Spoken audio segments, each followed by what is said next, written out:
Well, good morning, everyone. Thank you for coming. I'm going to call this meeting to order and ask if there's any disclosures of pecuniary interest or general nature thereof. Of course. Councillor Beach. Okay, subject matter, Grain Boys, item 65 to 71 plus 78, April the 1st, 2019. I, Councillor Pamela Beach, declare a perceived pecuniary interest. Subject matter, Grain Boys, reason, perceived pecuniary interest by residents.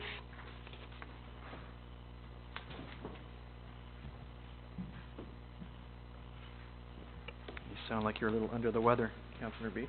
Yep. So just stay over there next to Councillor Garrett, okay? Any other disclosures? There being none. Madam Clerk, are there any items not listed on the agenda? Mr. Chair, there was an addendum that went out on Friday, which included correspondence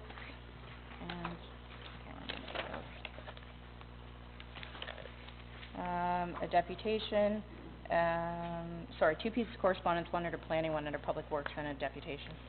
Okay, thank you. Announcements. We'll start down with Councillor Garrett and Thanks. Good morning. Just two quick things. You recall that I brought up previously about some interest of bringing rugby tournaments to Uxbridge. So Councillor Snooks and I met with Action Rugby and continued on those discussions. Councillor Snooks is now going to meet with Bob Ferguson and so on to see some of the logistics of having this. So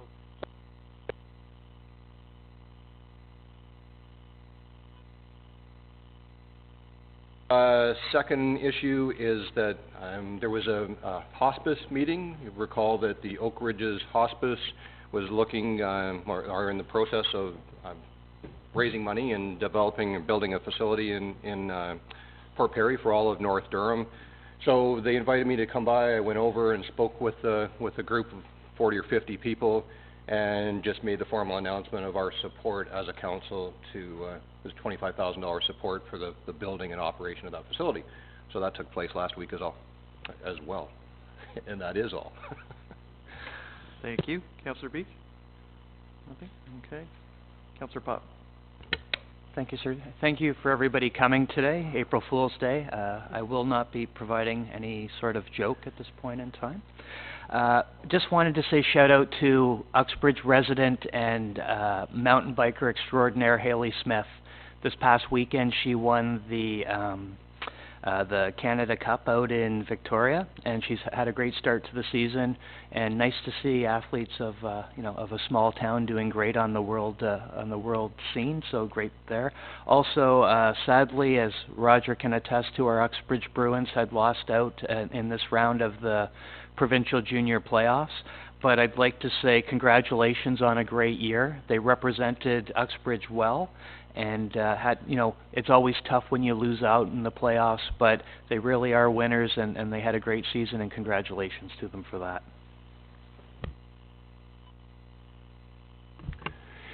The grade 8 class in Sanford had a spaghetti dinner last Thursday night to make money for a school trip. And I got there about 4:30, and the place was already packed. So I think they did well. The food was terrific. And the kids did a great job. Thanks. Tonight at the Scugog Town Hall, there's the Regional Tree Bylaw open house, so if you can make it over there tonight to learn about that legislation. Tomorrow night here in this room, there's the North Durham Action Plan Review, and again, it will be hosted by the Economic Development Department at the Region, so they'll be hosting that here tomorrow night between 6 and 8, I believe. And Wednesday night, or Wednesday afternoon into the evening, there's the Durham Farm Connections open house down at the Luther Vipond Arena, which is in Brooklyn. And that's running from 4:30 to 8 on Wednesday afternoon. So hopefully members of council can make it to some of those events locally. Again, it's great to support our agricultural farmers and people in the rural areas, so hopefully you can come out and participate in that. Any other announcements? There being none, I will go to delegations and Councillor Barton, can you hear us? Or Mayor Barton, rather. Sorry. I call him Councillor because he's at the Region. So. I can hear Bruce really, really well, but not as much from the rest of the room. I hope the weather's better there than it is here. You certainly went on a good day. The weather's been pretty nice, so All right. sorry to rub it in, everyone. We can't really hear you, Dave, but we're glad you're enjoying yourself. So we're going to go to Denny Gobu. He's from the York Durham Heritage Railway, and you're going to be talking about a day with Thomas. Day out with Thomas, sorry. So you can go to the podium, Denny, whatever's easier for you, or the desk. Whatever's easier.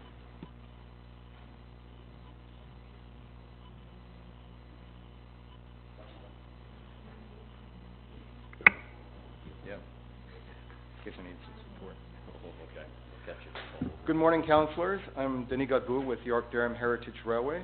We're here this morning to request a road Could you just pull the mic down, Denny, so we just can't hear you? Thank you. Thank you. Denis Godbout from York Durham Heritage Railway. This morning we're here to request a road closure for our Day Out with Thomas event. Dates for the event are beginning at 8 o'clock on August 7th through to 5 o'clock on August 20th for the road closure.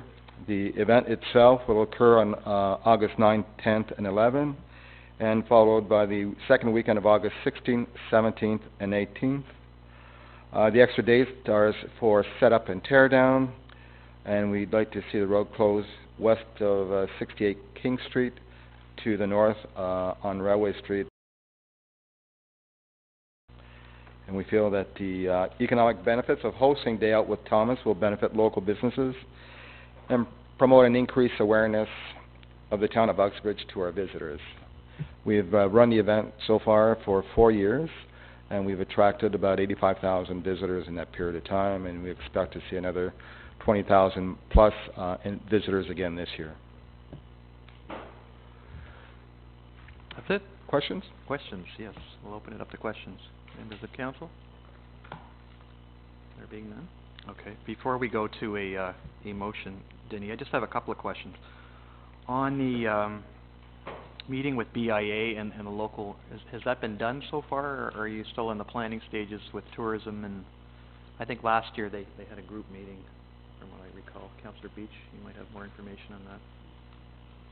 Anyway, there were members of the BIA that wanted to sort of participate while the event was going. So I don't know whether your group, or maybe I should be talking to your facilitator, has any discussions with them so far. We're undertaking some Good. work to get that organized between. Because we had, those gates that they put up last year, which kind of created an entrance, even though it wasn't really. So it's, anyway, those kind of discussions I think need to take place. So we need a motion from members of council to close the road. Councillor Beach? Any questions? All in favor? Carried. Thank you. Thank you, councillors. Have a nice day. And good luck with it. Thank you. We'll hope you get nice sunny weather. Okay, we're going to Mike Jones. Update on the proposed fill operation at 473 Old Highway 47. Mr. Jones, you can use the mic or the table, whatever you're more comfortable with. Thank you.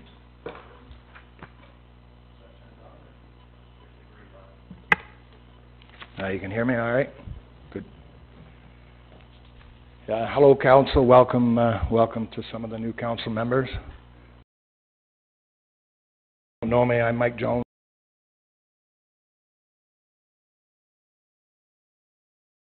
Previous council said that if I came,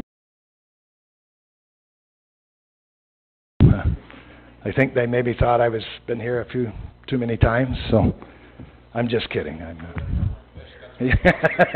Yeah. So you all have a package. I think there's 4 pages in the package. Is everybody? Yeah. Okay. There's 4 pages, and then attached to the 4 pages, with a paper clip, there's a couple of drawings as well. So just really the first page, and then we can kind of go through the summary. But I don't know if you've all had a chance to read it, but the objective is on a property which is owned by my daughter and son-in-law at 473 Old Highway 47, and it's a big white house up on the hill, right by the old 47, and And what we're applying for, the objective is to bring in dirt, change the grade there, and then plant trees, as shown on the drawings, to provide, a privacy barrier and a noise barrier from Highway 47. And that's really the main objective, so. The overview, a few changes from last year, and I think it said in my deposition that, it has been approved in theory, by last year's council, but we just wanted to reintroduce as there's new council members, and we've made all the applications, but I think we broke it down, the major changes, we broke it down into 3 phases. Kind of looked at the quantity of dirt that's coming in and what I could manageably control and, look after grading it, once a week, and thought if I try and do this too quickly, it could get out of hand and it won't be graded the way I want it graded, so, I'll probably do most of the grading myself, so that's why I thought better to do it in 3 phases. I think the Fill Committee thought that was a good idea as well, because, we can do phase 1, get some soil testing, put the topsoil, plant the trees, and then the following week, make sure everybody's happy, nobody's been bothered, and move on to phase 2, which I'm sure will be the case, so. Then on page 3, really just a summary. The fill project will be 3 phases over 3 years, as outlined. Approximately 3,000 cubic meters per phase. And my apologies, on page 1 and on page 3, I put, it was a typo, it said square meters, but it's actually cubic meters. Redid the 2 pages, and my lovely wife has them if you guys want a copy of it, or you can make the changes on the very front page, where it says 3,000 square meters, it's cubic meters. And then in the summary on page 3, number 2 is, again, cubic meters instead of square meters. Anybody want a proper copy, or you just make the changes? I think we're their own amendments. Thank you, Mike. Okay, sorry about that. No worries. I'll blame whoever typed it, so. All the soil coming to the property will come from residential properties. As I'm in the pool business, it'll be coming from dig sites. Trying to make, almost 100% of them, from my own pools instead of other pool companies. So I think the 3 phases will, we may need to top up a little bit, and we had talked about, the different drivers. Soil erosion will be in place as per the drawings. Soil testing be done each phase, as I mentioned. There's only going to be 3 companies, and it's outlined on the very front page. There'll be 3 companies and 4 trucks being allowed to dump dirt. So, one is our own dump truck, and the other 3 are a company that digs our pools for us. So it'll be well controlled. I trust the people bringing the soil, and then there won't be any issues. So, the entrance of the dump site will be controlled. It's marked right on the drawings. There'll be silt fence around the property, and then there'll be a gate with a chain on it to control people coming in and out. The records will be, every time trucks come to the site, the records will be received by a person at Jones Pools, so that they'll receive the dirt, get the trucker's, the signature, and then the copies will be given to the town once a month or once a week, whatever the town would like. And then the very last page is a dump ticket.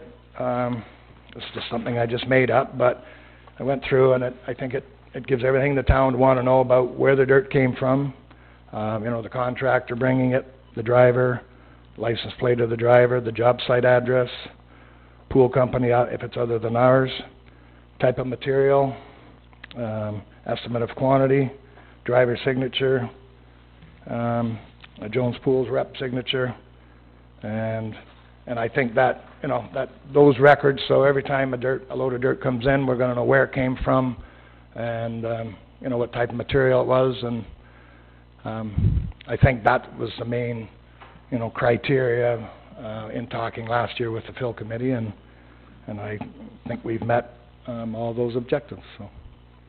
Any questions? Okay. Before we open it up to questions, I'm gonna ask Brian, can you just come up just in case there's any technical questions that you need to answer? Okay, member.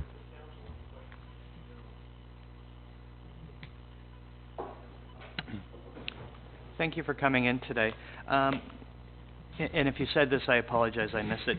So, Phase 1, April 1 to December 1, has that process been completed now? Are you done that part, or are you still working on it? No, I haven't started. I haven't started any of the phases yet. Okay. Still waiting for rubber stamp. And through you, Mr. Chair, to Brian. Brian, I assume we do need to know from a fill perspective where the soil is coming from, and that we, so that we're protected against any bad fill coming into the area. Can you just give me how that works? Well, yeah, typically, we would ask for a soils report from the source site, but in this case, again, it'd be almost impossible to get a report and a description of the soil and where it came from each individual site, because it's a pool from a residential lot. So it'll be indicated on the sheet once it's delivered, but it's not that we would know where it came from prior to that. Normally we would, like for a fill operation, we don't, for a fill site or site alteration, we would ask for reports from the source site. But they wouldn't be able to get a report from each individual residential lot. Anybody else? Gary? No? No? Just, I have a couple of questions, just on the timelines, Mr. Jones. You've mentioned April 1st to December 1st, and I'm assuming that's your pool crew working time frame, correct? Correct. Do you do much in the late fall? I'm thinking October, November, or is there Yeah, we usually build right till, we're You do working it. probably till the second week of December. So. Oh, interesting. I would have thought it would have been more of a spring-weighted, Yeah. early summer kind of thing, right? Well, we've dug 2 You pools already, which we probably Okay. shouldn't have, but. Okay. Now, I just wonder why those dates were up to December the 1st. It's just Yeah, late in the year. yeah, we typically we've dug pools in December. Depends on Mother Nature, Oh, so. okay, all right. And within that block, are there any peak times? I guess there would be probably spring and maybe... No, not really. We're, I mean, we dig fairly consistently, knock on wood. Okay. From now till December, and maybe 1 month might be a little slower, but usually fairly consistent. So. I'm just thinking about the weighting of truck traffic. Obviously, if you're transporting this material, Yeah. is there going to be a peak time versus No. a slow time, or No, not? there's probably 5 pools, 6 pools a month that Okay. we So would it's dig during consistent those then, times. right, Pretty throughout. consistent, yeah. Okay, great. Okay, we have a report. Any questions? No? Can I get a motion? Councillor Beach? Do you want to make the motion, or? You need to put I know you're having trouble speaking today, but try and work your way through it, so. Whisper in Bruce's ear, maybe he can speak for you.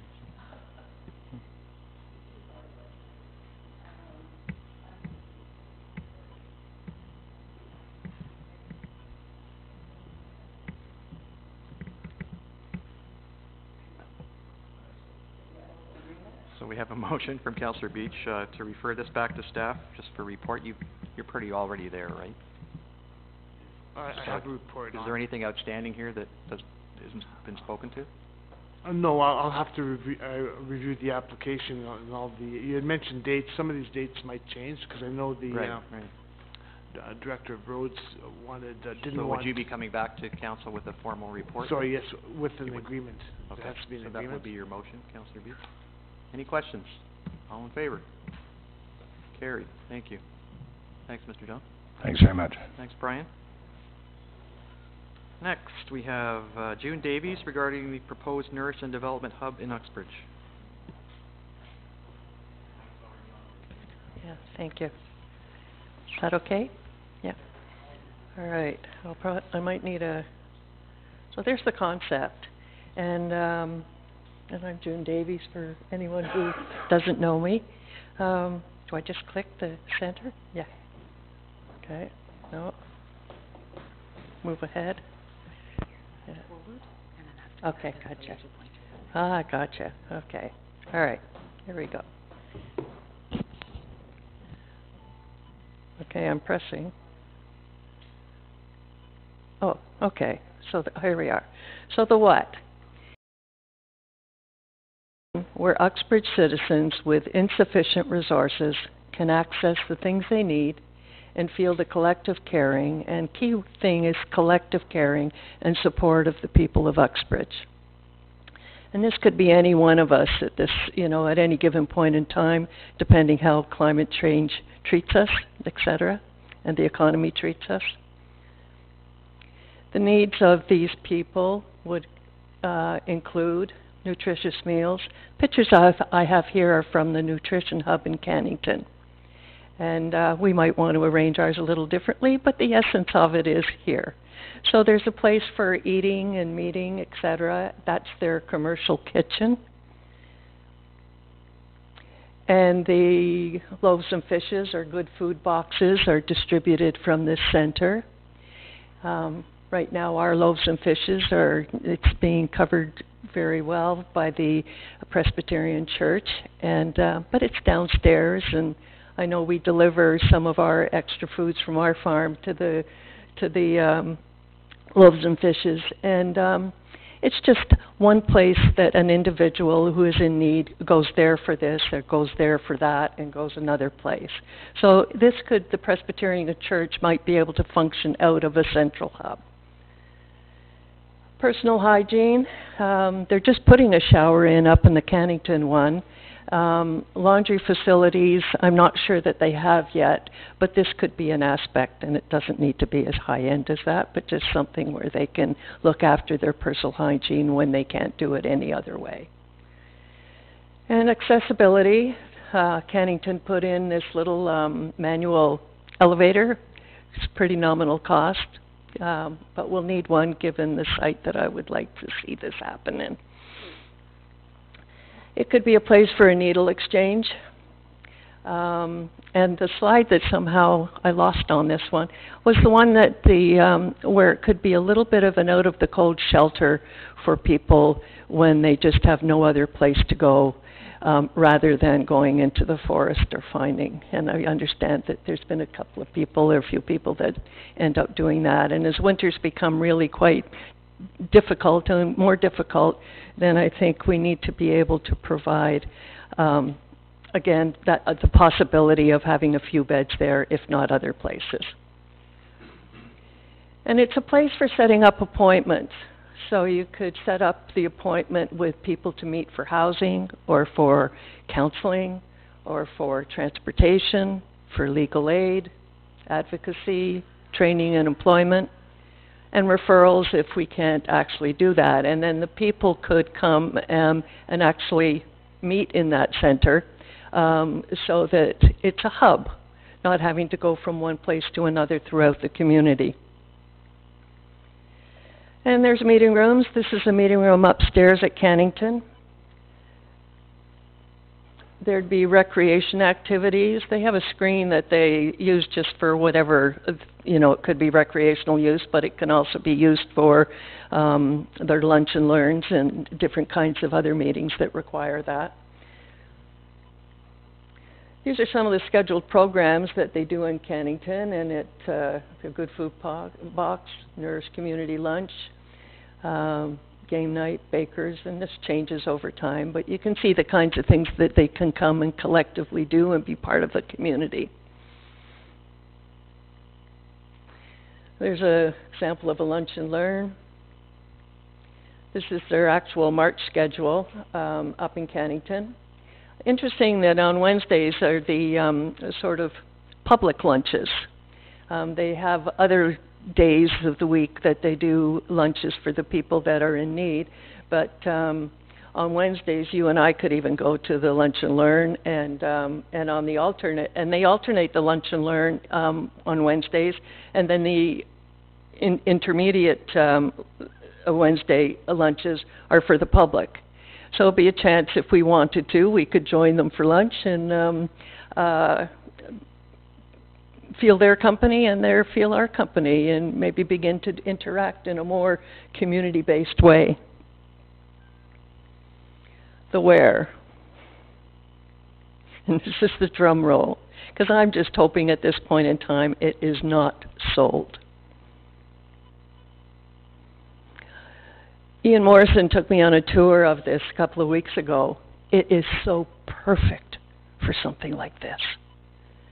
You could see the tables, and imagine that actually with the garage doors open, that we could have maybe an awning out, and there could be people sitting out and just having a place to sit and hang out and enjoy the weather. Perfect areas, the way it's actually divided, with the one laneway down on the left garage, but the other two are this open area. I see that being sort of the more recreation tables, lunches, etc. And the loaves and fishes could be very well placed in that lower level. There'd be a reception area. Didn't show a picture of their reception area, but they have someone during the day, reception, normal hours, and people can just come and go, and people who want to set up appointments or things like that can do that there.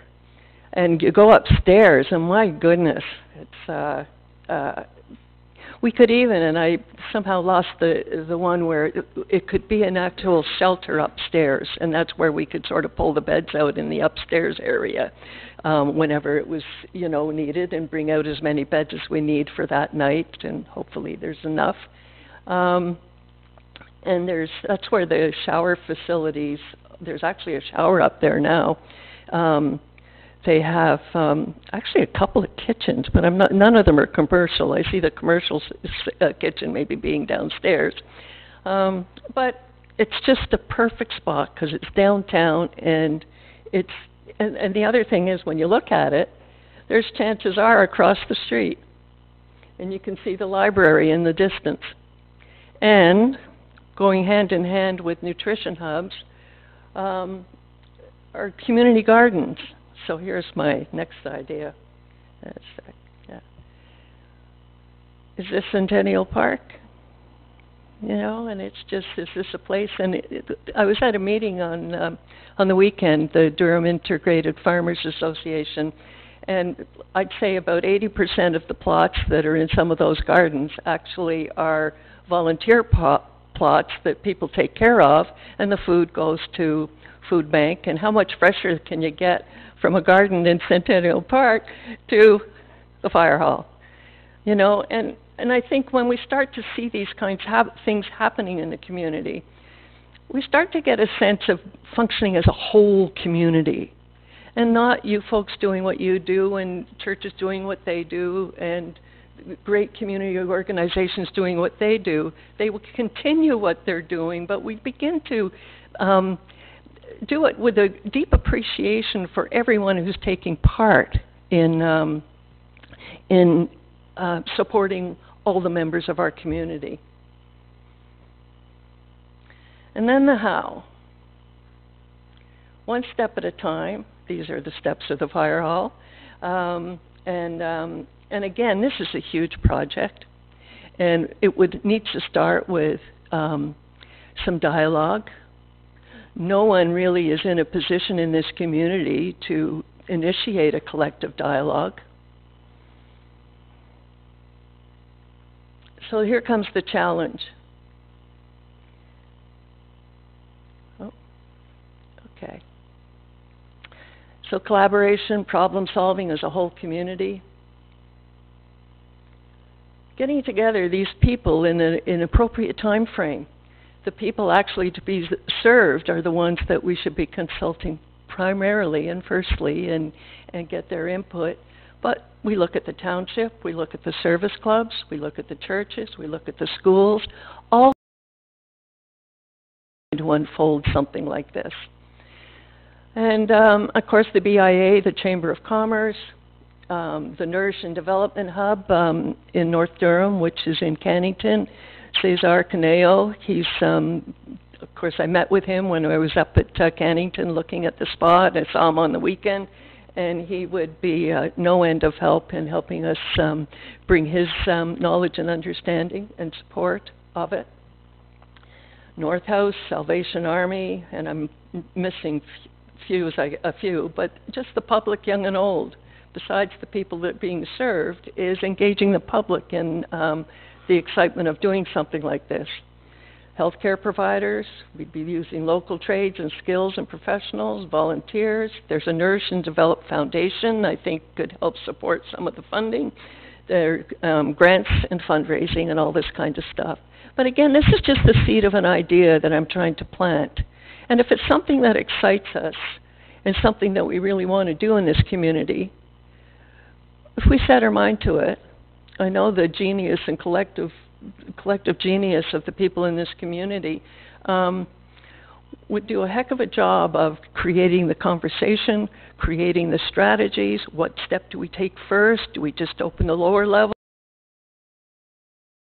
Staging it, all that kind of things. But how do we actually do this? And there we are.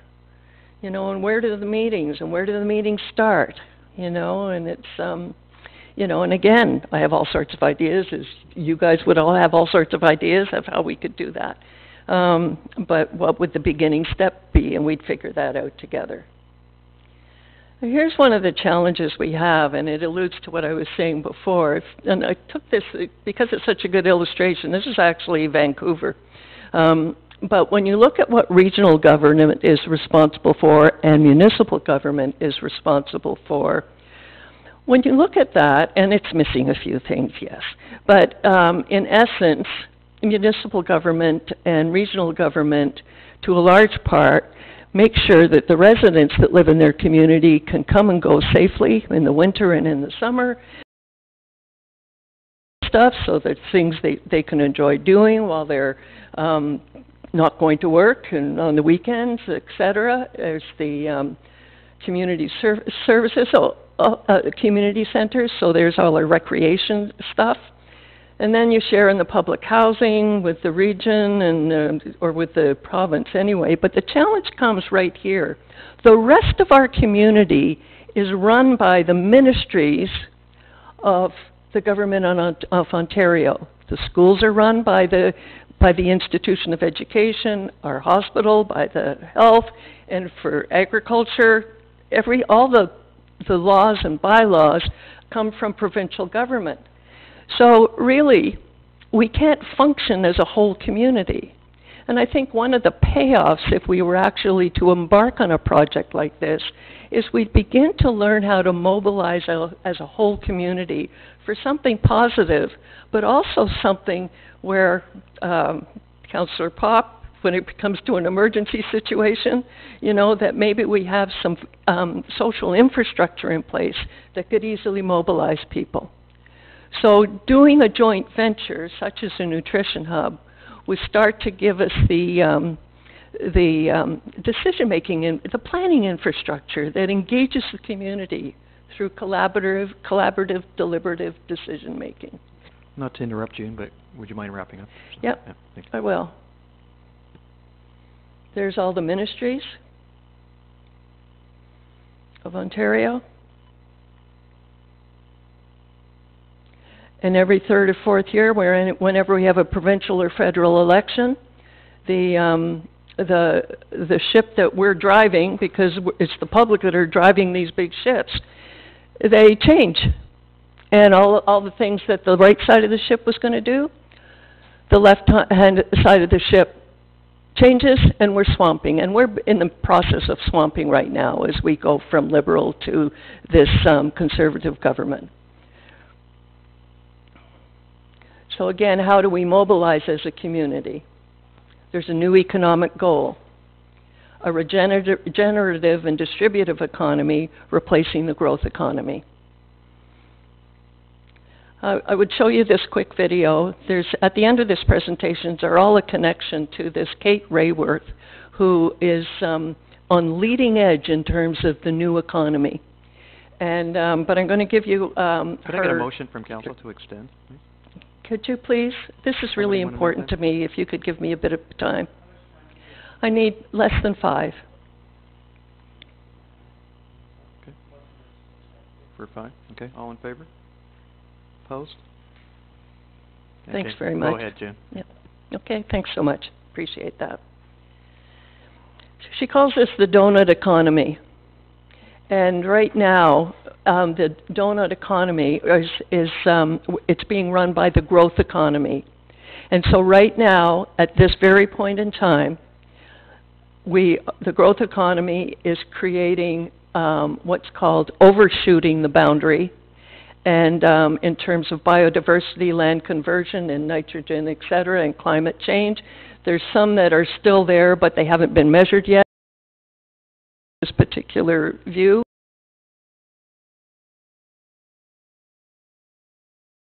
Of the economy, so that, and these are very round figures in the States, 10% of the population have 93% of the money.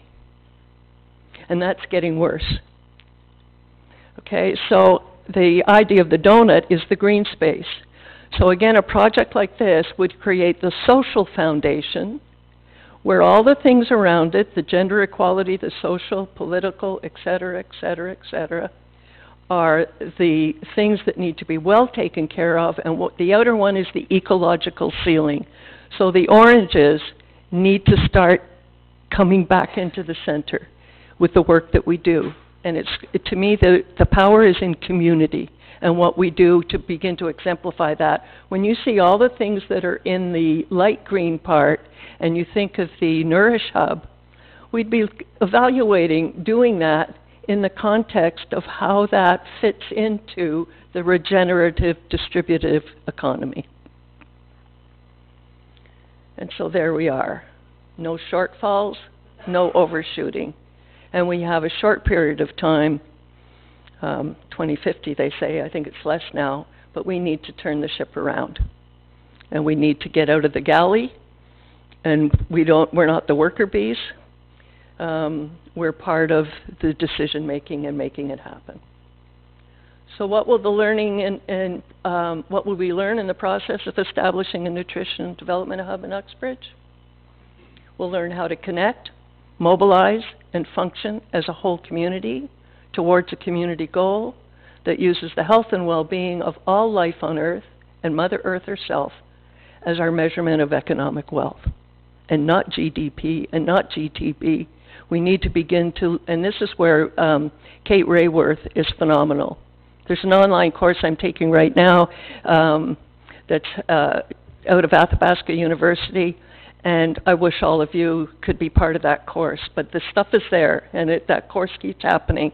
But I think you folks are in a really unique position, unlike any other council that's preceded you. You have an opportunity now to, we need to step out of the box.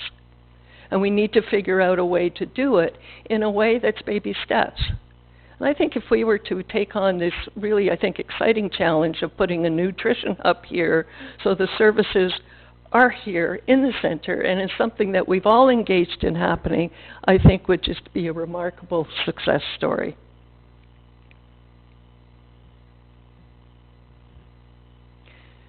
And so this is, and I wish I'd like to make one, is that we put a table. Actually, in the course I'm taking in one of the videos, people are sitting around a table that looks like this with that in the middle. So it's a transition, and I'm happy to help with training. I'm happy to help with being part of it. Or I trust also the resources are here to do it.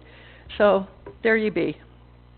Thank you. And those are all the incredible videos, and they're short, and the animation is far out. Okay, there you go. And I know we're meeting in a couple of weeks to talk about the environmental components, so that's... I'm we are, and again, that's another way of doing it, and I'm excited about that too. Okay, too. So I really I'm going to open it to questions from committee and ask if there's anybody. Any questions? Councillor Pop. Through you, Mr. Chair, to June. Thank you for coming in, June. It's you've clearly done a lot of work on this, and you and I met on this a little while back as well. One of the questions I had, I did a little bit of back reading on the hub in Cannington, and I noticed that it's through a Nourish and Develop Foundation and also funded by a trust. How would you foresee this getting started here in town? Well, I think we figure out if there's a trust. If there's not, one of the ideas I had is convene a meeting of the key people in each of the service clubs to talk about their ideas on how we could fund it. I don't have the answers, but we have the answers here in the community. So if we really want to do this, and we know we look at what it might cost and what each phase might cost, et cetera, what kind of money are we looking at, we start to do the planning. And there'll be grant programs today, but maybe not tomorrow if it's from the federals and we switch to a conservative government. And that's the beauty of the person in this Brian Kelly at the Regent is amazing, because he is the one person that's just refreshing that said we cannot depend on provincial and federal governments. We need to do it ourselves. So how do we invest in our own community and create, again, you're localizing the income, but how can we make it, it's our economy and it's the businesses in our community that are figuring out how to do it, and a grant here and a church volunteer here. Again, having another meeting maybe with the leaders of the churches, and just say, you're running this program here and this program here.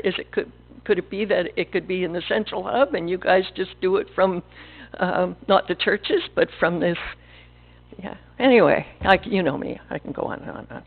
So, there you go. Anything else? Councillor Ronan? Yeah, do you have any idea how many homeless people there are in Uxbridge?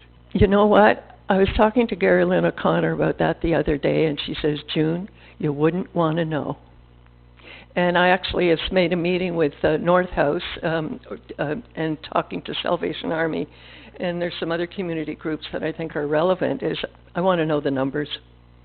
And it's a lot more than we think. You know, when I see a woman, a beautiful woman having a son saying, I need food for my kids, that breaks my heart.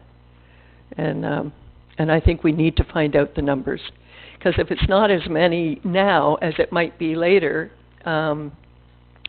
maybe it's a more manageable project. I don't know. You know, I just want to get the conversation started. And I think the township's in a really key role, similar to what's happening with the climate change meeting in a couple of weeks. I think you're in a key role of having a place to start the conversation and bring a few key people together. You know, at our climate change meeting, one of the principals, or the principal or vice principal, will be attending the meeting. You know, and it's just beginning the conversation. So we get out of our institutions and we start working together. There you go, sir. Well, I think it's a great idea. Thank However, you. it's a very daunting project considering the financial aspects. I know you're talking about the fire hall. Are there any other buildings that might be... Not as great as that. Yeah. But because, again, to me, the fire hall is part of our heritage. And for me, I just get excited if it was transformed into a nurse shop. It would be part of our heritage, but a beautiful place to go. You know, I was hoping I'd have time to get one of my digital artist friends to actually doctor up the fire hall. But I think that's part of the motivation. And again, maybe what we're doing today is just having a small conversation on the questions there and how do we organize those questions so we can plan efficiently. You know? Right. And I can do that for you, but I don't know. I'm getting pretty wary. Thank you. Okay. Do we have a copy of your presentation?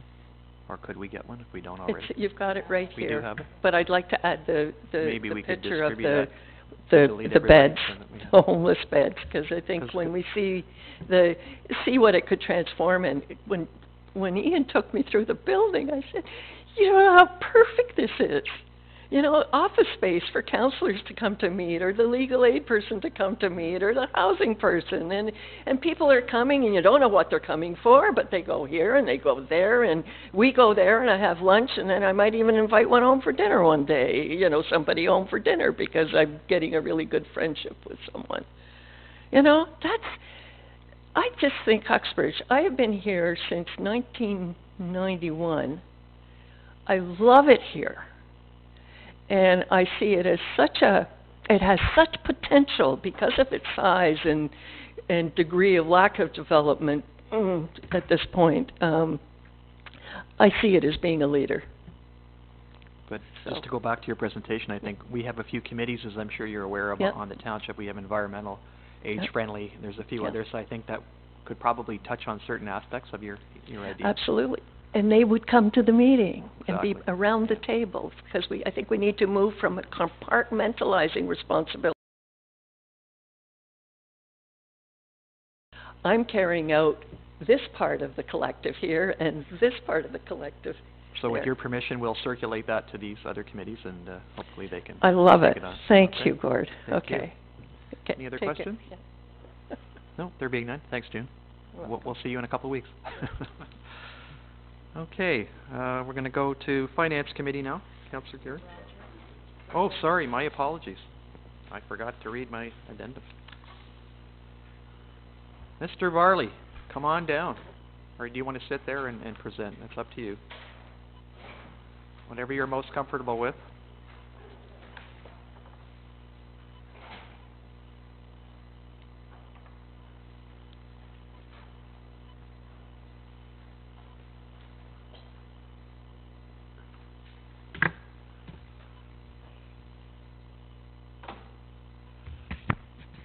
Good morning.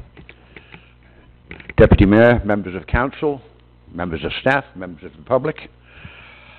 When I asked the deputy clerk on Friday afternoon if I could be added to the agenda as a deputant, she was a little leery, a little suspicious.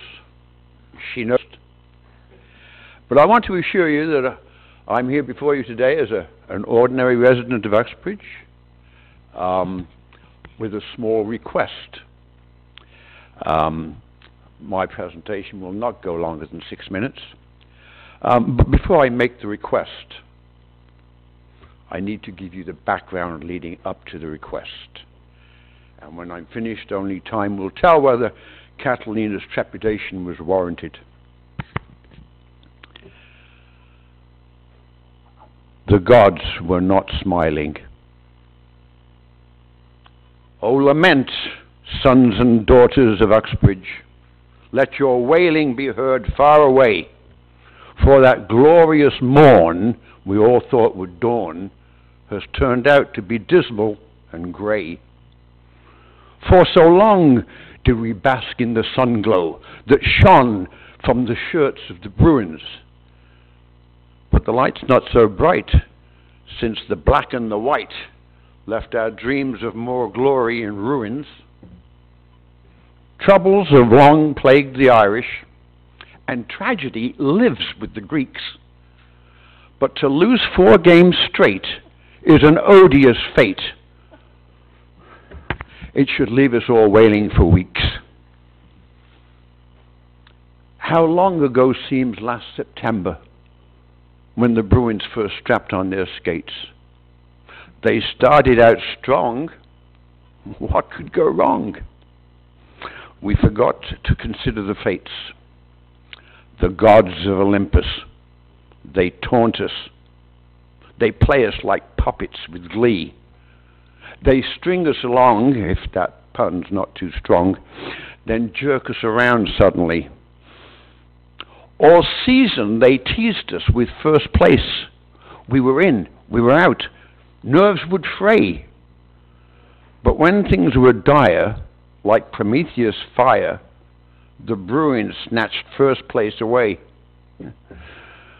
The gods do not take it so lightly when somebody hinders their fun. But they seldom react right after the fact. They just let a little time run. So it was that we went to the playoffs and defeated Port Perry in 4. What a boost for morale. Every fan and his pal just knew we were heading for more. North Kawartha is up in Bear Country, where the Knights and the Bruins would fight.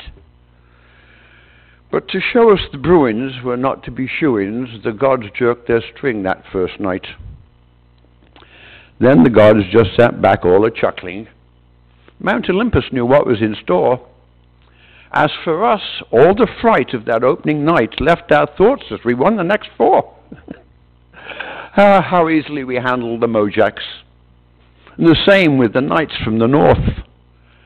But the Raiders down east on the Bruins did feast from the first game right through to the fourth. The gods had finally acted, avenging what they thought a slight. They took all their wrath, put it right in the path of the Bruins, displaying their spite. Now, many men go into battle, but only a few will stand out. And it's not because the rest did not do their best. It's just that a few had more clout. And such clout was in Ryan McConkey, a goalie more fearless than most. Of the shots he has seen, 8 score plus 18, that's 178. Only 16 went in past the post. And there are others deserving of mention, but to do so would take too much space. So, scanning the data and rating pro rata, Aidan Riley comes in first place. As captain, he led by example. He played with his heart in his head. If he had the bad luck to misplay the puck, he'd take out the body instead. Riley played every game like a demon, asked no quarter and offered none back. He was always attacking. The will wasn't lacking to lead his team back into black. Displaying Herculean effort, he tied the score late in the game. But the gods were not done, and with seconds to run, they let Napanee put out the flame. In battle, it's all the same story, be it hockey or baseball or war. There are victors and vanquished, and I'm really anguished that we are the vanquished once more. Parades will be held for the victors. Their heroes will hear their fans yell. But when all's said and done, at the end of their run, our Bruins are heroes as well. So here comes the request. Let's defy all the gods of Olympus. Let's show them how they have no sway. Let's give them some clue-ins how we love our Bruins. Let council declare Bruins Day. So, bringing an end to my story and adding one note to my song. By the gods we were messed. Our Bruins are best. Now I ask you, tell me, am I wrong?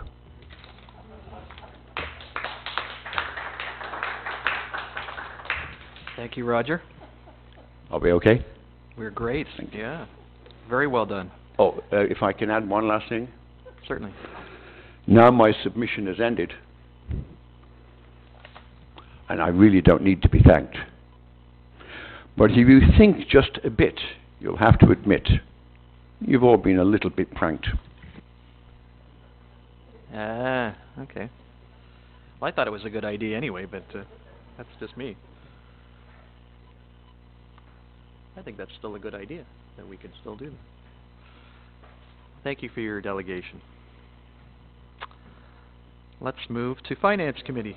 You're not going next after that opening act? Yeah. All right. Go ahead.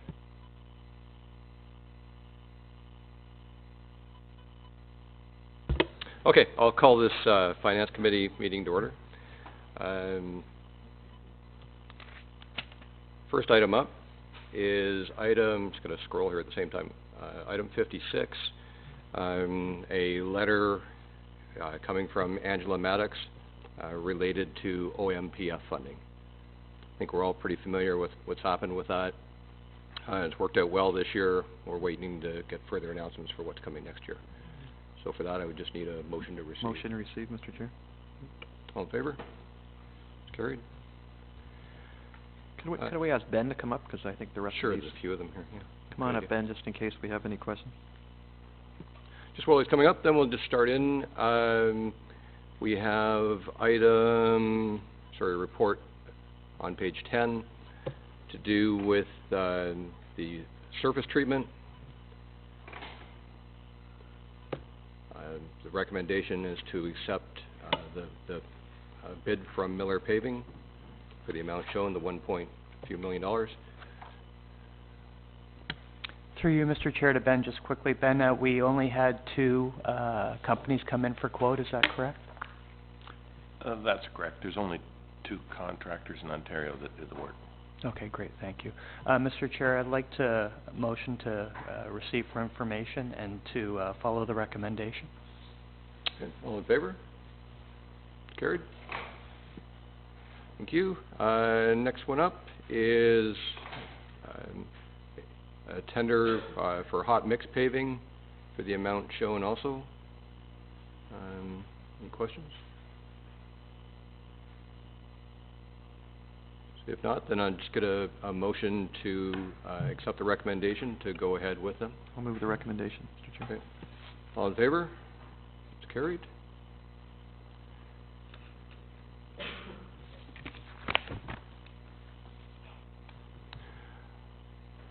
There's another item up, again with Public Works, the calcium tender. There's the 2 proposals, again from the same 2 company, or from, sorry, Miller Paving and Daily Dust Control. Recommendation to accept Miller Paving's proposal. I'll make that recommendation. Okay, all in favor of that? Carried. As we go into the next item to do with the driveway apron paving and patching, one thing I just wanted to bring up as a point of discussion, Ben has done a good job of highlighting the bids that have come in and the associated increases compared to previous years. And I think it's important to recognize that they've gone from high 3s to almost 9% for some of the different companies. So those are some of the challenges that we had to deal with from a budgeting perspective. So some pretty significant increases in some of the areas that then had to be balanced with trying to keep the associated tax levy ironed out. So, with that said, this one had a 6% increase. Any questions to do with this file, PWO 21-19? Councillor Hyatt? Just through you to Ben, are there any trends here, Ben? Like, are there reasons these things are trending up or down, or is it just depending on what they have available at the time? The asphalt and surface treatment are They fluctuate with the oil prices. oil and prices, stuff, right? So, the main thing. but there's nothing else driving these things, do you think? Not that I No. know of. Okay, thank you, Mr. Chair. Okay. Any other questions? Want to make the motion, Councillor Pott? Yes, I'd like to motion as recommended by Ben. Okay. All in favor of that? Carried. Report PWO-22/19 was to do with the Deer Ridge Estate letter of credit. There was a balance being held for $5,000 that can now be returned since the work has been done. So just, unless there's any questions? Nope. Nope. Get a motion then related to the recommendation from Councillor Beach, very quietly. All in favor? It's carried.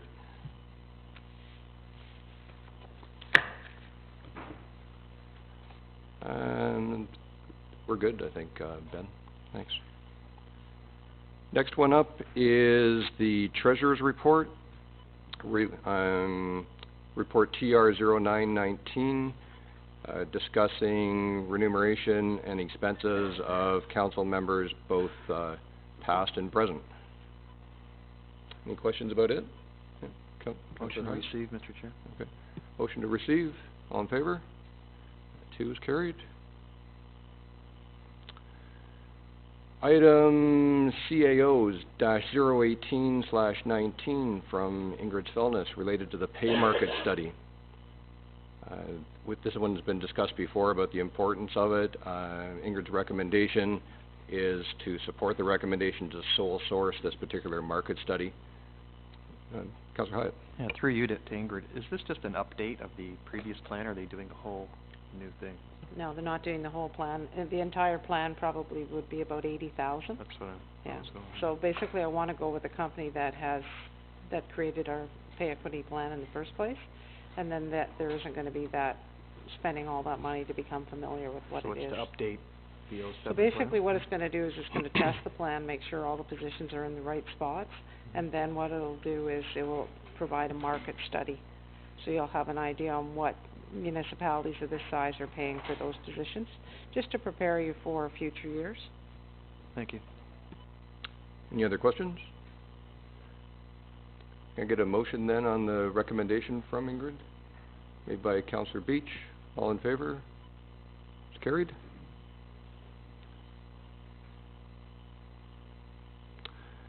Any unfinished business?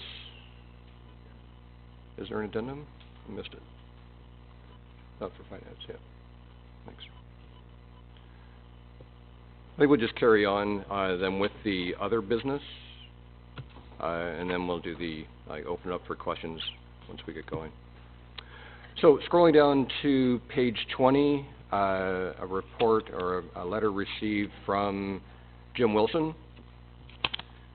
Some interesting numbers in there that I think are worth pointing out. This is related to the current government, the provincial government's effort to address hallway medicine. What they've done, you'll see the comment there that there was 6,075 beds approved. Most recently, there was 1,159 additional beds approved. So we're up to 7,232. You may recall some of my discussions outside of council from the advocacy committee that I've been involved in. Excuse me. We're looking for 28. And so far, 7,232 have been approved. So our advocacy committee is still very involved in that. In fact, there was a meeting this week, hosted by, or last week rather, sorry, on Friday, hosted by Peter Bothenfalvey to have discussions around the long-term, providing long-term care specifically in Pickering-Uxbridge, but he opened it up to the rest of Durham Region.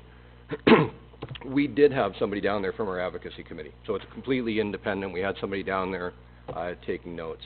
The issue we've got is that there was no representation from the township. So I think it's noteworthy that the question then begs, is the township on side with supporting a long-term care facility to come? So there's concerns with that, and I think we need to have some further discussion about who's leading that initiative and what is the township's position related to long-term care. So I'm not sure if that would then, and I'll just look for some direction here, whether I need a motion to have somebody investigate to provide support. I'm not really clear on what the next step would be for this. Councillor Hyde. First, I'll give you a motion to receive this correspondence. I was just wondering, I didn't know about this meeting, so I don't know whether the invite was sent out or was it? Okay. I don't know from a township perspective where it went. There was tent cards set up, so in... Sorry? I don't know what he's talking about. You were invited to this meeting. I sent you an invitation. Were you at it, Dave? No, I was away. I invited you. I think I was at... It was Friday. You were at TRCA. I was at TRCA, yeah, that's why, yeah, sorry. Yeah. Sorry. And Bruce, I think you got an invitation directly from Peter's office, didn't you? That's what I heard from Lynn. There was an invitation for the advocacy committee to have an attendant. I couldn't go, so another member of the committee attended. Okay, because I was under the impression that there would be a representative from our council there, and I didn't find out until after that it was Mike and not yourself, Bruce. And I thought we were represented by you in that perspective, because Gordon... No, so the answer is I'm not involved in it from a township perspective. This is completely separate from the advocacy committee that I've been part of for 5 years. So we had a designate go. It was based on availability from that committee. So that's outside of council. Can I just ask, were there any North Durham projects discussed at all, or was it just a generality about a funding model? Do you know? I haven't fully briefed from the individual who went. My understanding is it was, what are the challenges being faced? What do we think the challenges are to move forward with a long-term care facility throughout Pickering-Uxbridge? And because he extended the invitation across Durham Region. So, like I'm just thinking, if they made funding available for X number of beds, they must have had some intent as to where that money would be allocated to, and I'm just wondering where that is, or do we know? We don't know yet? No, I don't know. Okay. Maybe we can follow up and find out what their plans are for this. So. Did you have anything else on that, Dave?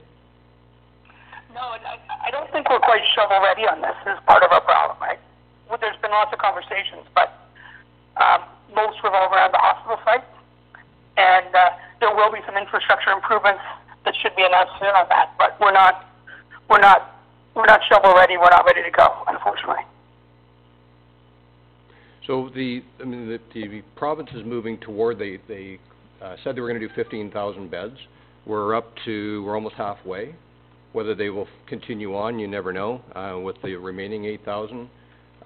My sense is the advocacy committee is doing what they can do. What we need to do is make it clear, are we interested, and are we going to centralize that as part of a hospital facility rebuild, or is it being left and hope that the province reaches out and says, hey, would you like to build a facility? I think we're going to need some support I'm certain we're going to need some support from the township side. Maybe we should go ahead. Let me jump in here for a second. Sorry guys, it's hard for me to put my hand. Yeah. We've had numerous conversations with Peter Beth and Bobby. I chatted with him yesterday as well. The province is well aware of our interest in this site for this use. Again, we're just not shovel ready yet. Do you know, Dave, if any of these numbers have been allocated to that pot for the cottage hospital or not? I don't think so, again, because we're not ready. Okay. Yeah. It might be a good idea if we sent them something on paper saying that, we're a willing host and we have the capability of hosting X number of units, so that they know if this has a second phase or whatever, that we are ready to go here, at least from a funding model. The last official statement coming from council was when I did a delegation long before the last election, and Gary Lynn O'Connor was in the chair, and she said, referred to it as a golden nugget. I walked out of there with an allocation for 50 additional sewage capacity units, which clearly was gold. To the best of my knowledge, that's the last communications from council, and that would have been, I'm going to guess, 12, 18 months ago. Do we know what their criteria is to be shovel-ready, whatever they deem that to be? Do you know what that is, Dave? Shovel-ready, like is there... See, I'm not certain what they would mean by shovel-ready, but if they give us bed allocation, I don't believe we're ready yet, because our site plan isn't ready from the hospital perspective. Yeah. And so there's just more work to do. Ingrid, if you want to speak to this, you're probably the most informed in the room.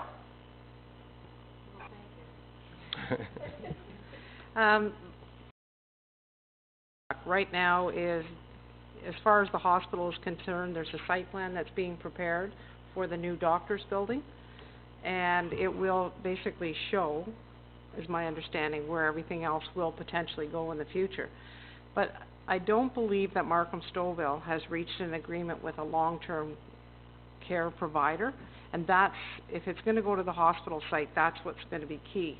So I think when the mayor is back, that probably will be a priority, is to have that conversation with Joanne Marr at Markham-Stouffville to find out where things are at, because I think waiting for somebody to become shovel-ready, you might wait and miss the entire opportunity. Mm-hmm. I think we probably as a township need to push a little bit into where things are at and what things we might be able to do to help facilitate that discussion. Because that's a concern. If half is gone now, it may be a number that are already lined up to take the other half. So just to build on that, our advocacy committee coincidentally is meeting this evening. And we've got active representation from Markham-Stouffville Hospital at the executive level. We have the current operator for Reachview is coming in to speak with us. And then there's the rest of the advocates as well. So that's still happening. And I'm in a mixed role here, but I can't walk into that and act on behalf of the township. That's just not appropriate.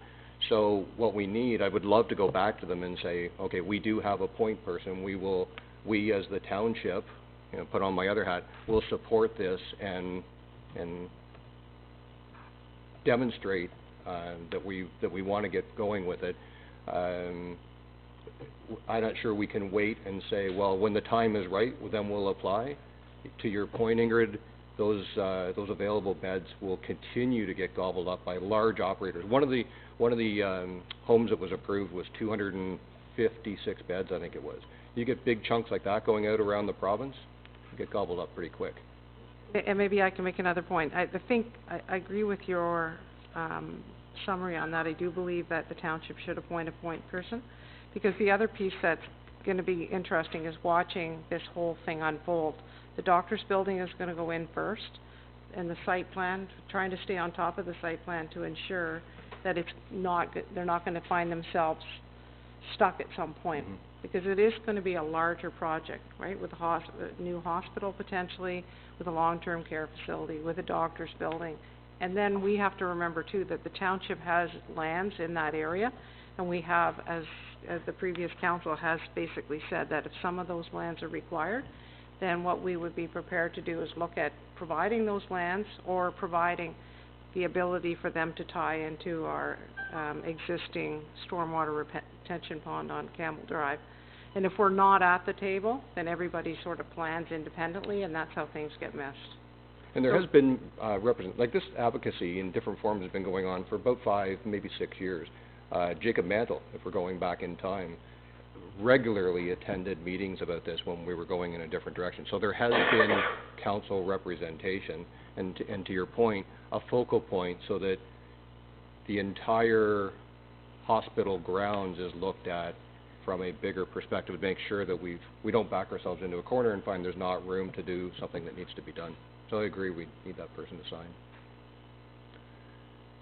So perhaps we can add to the motion then. So motion to receive the letter, and then what's the right process? To refer to staff to determine who can best represent the township's interest on this development? Second motion? Would you be willing to sit on this, Dave, or do you need a secondary councillor as well? Oh, I'm very willing to be sitting on this. I'd love to work with Bruce with his experience on this. With Bruce, okay. But so I'm very willing to have assistance wherever possible. I sit on the board of Markham Stouffville, and they're still working in this direction. I sit on the foundation board, and these are conversations that are continuing to take place. Just takes a while to move these things forward, right? This doesn't happen in 1 or 2 meetings. So why don't we do a separate motion then on, I'll do my first one to receive this documentation, okay, and then we'll have a secondary one? Okay, second, and then all in favor? Sorry, we're just... Can I jump in? Sorry, I'm not taking my turn just because I can't hear super well, but what do we add in there, that the Township of Uxbridge strongly supports a long-term care facility in Uxbridge, and will do everything within our power to assist anyone who's working in that direction or something like that. Yeah, we could do that as a subsequent motion. I think that's a good idea. Okay? Yeah. So let's vote on the first one and then... That we just did. We did? Okay. Yeah. All right. That was carried. And then the second motion then is what Dave said. Dave, I'm gonna make a suggestion. I think if we say that we're gonna do everything within our power to assist, I almost think that there needs to be a working committee set up as this project moves forward, between the hospital, the long-term care facility, and the doctor's building. I think that a council member and a council member or a staff member from Markham Stouffville Hospital, and somebody from whoever that long-term care facility is going to be, and somebody from the doctor's group. There needs to be some sort of working committee as they go through this to ensure that things aren't missed. I don't think you want to wait for somebody to phone you to find out or to tell you that there's a problem. I think maybe even setting up a regular schedule to be able to meet and say, where are things at, what can we do to help expedite it, is a better way to go than waiting for them to call. That's just my thought. No, and I agree 100%. So maybe Friday when I get back, Ingrid, let's have a conversation on who from each group should be represented there. So maybe what for today is just refer this to the mayor, Bruce, and myself to have a discussion on Friday, and then we can return to council on Monday and basically say this is what the plan looks like. Okay, I'll make that motion, Mr. Chair. Okay. All in favor? Carried. Thank you. Next item up, under other business, item B, around sponsorship opportunity to the Uxbridge Fall Fair. Any comments or questions about it? I know we've sponsored them in the past, and it's unfortunate Donna's not here this morning, but maybe we could refer this back to staff and see what we did in the past and bring it forward again, rather than making a decision today. Do you have any memory or any recollection of whether that was it through the Gulf Fund, or was it? That's why I need her here. Yeah, okay, fair enough. We fund so many things, I don't want to say something that's incorrect. Okay, I don't recall this being a budget item in the last couple of months.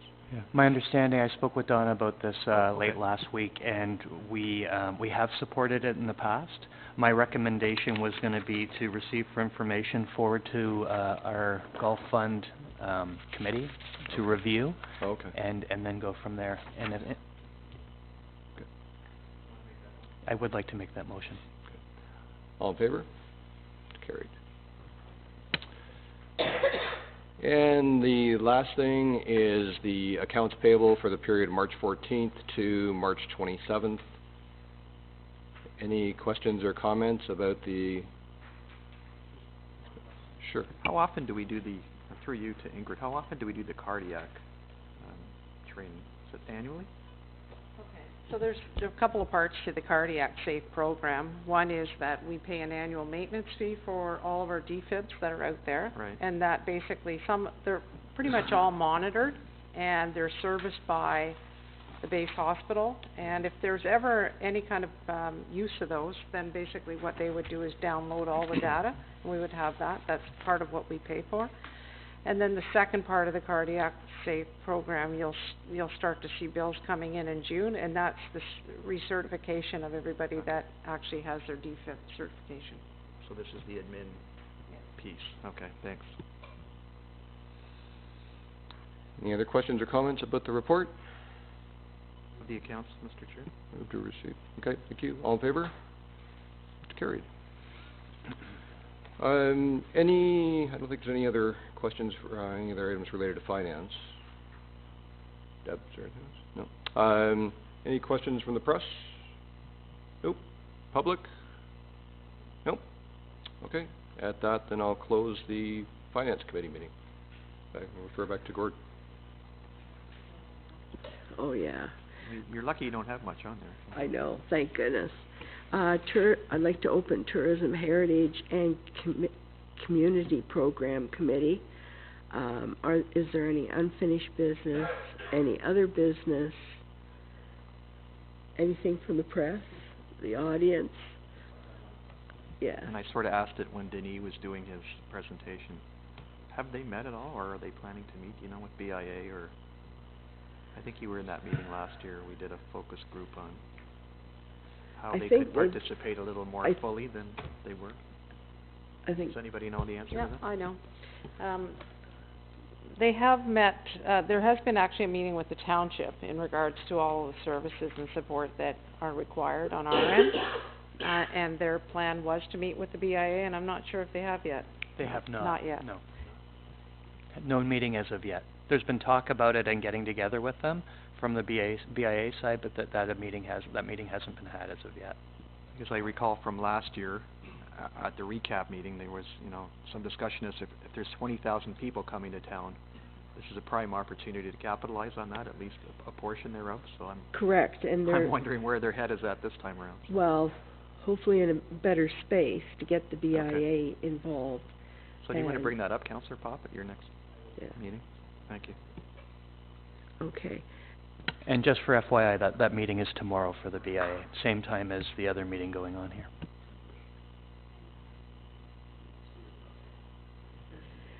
Ingrid, do you have something for other business? I just wanted to let everybody know that the Red Barn, the H.H. Good is the occupant of our Red Barn. And as you know, we had an engineering report done on both of those barns this year, or last year, and it's actually now been fixed, and it's been signed off by the engineer. The cost of the repairs are actually being paid for by the owner of and what will end up happening is the second barn, which is in worse shape, which is the barn to the north, we're looking at a couple opportunities. Gary, you talked about that last week, and we'll just have to be careful to make sure that the demolition of that does not occur during the time that Thomas the Train is here. That's key.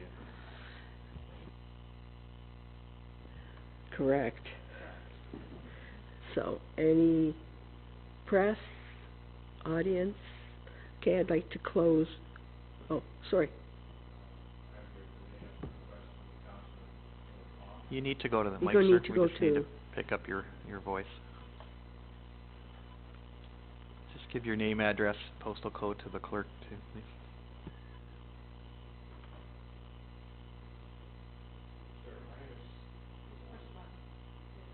How's that? Good. My name is Paul Camozzi.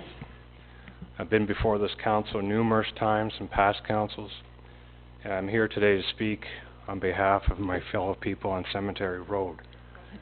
Hold it, that's You need to hold that thought, because we haven't got to Public Works yet, so That's right. it'll be Oh. coming up shortly, so So you want me to sit down? if you wouldn't mind. Yeah, we just have to finish one other section. Oh, I'm sorry, In about okay. 5 minutes or so. Thank you. So, I'd like to close Tourism, Heritage, and Community Program Committee and pass it on to Parks, Facilities, and Arena.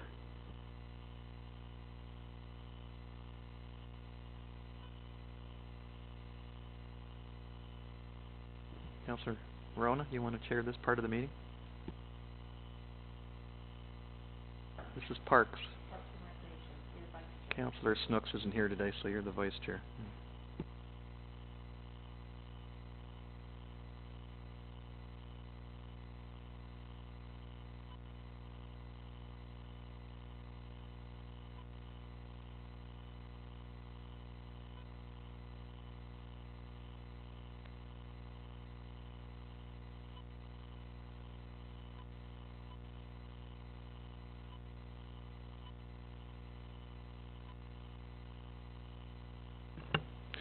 Okay, I'd like to call this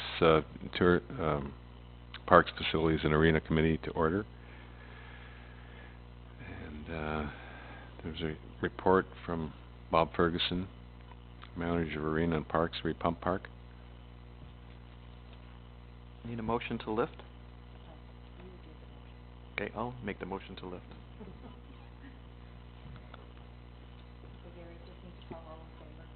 All in favor?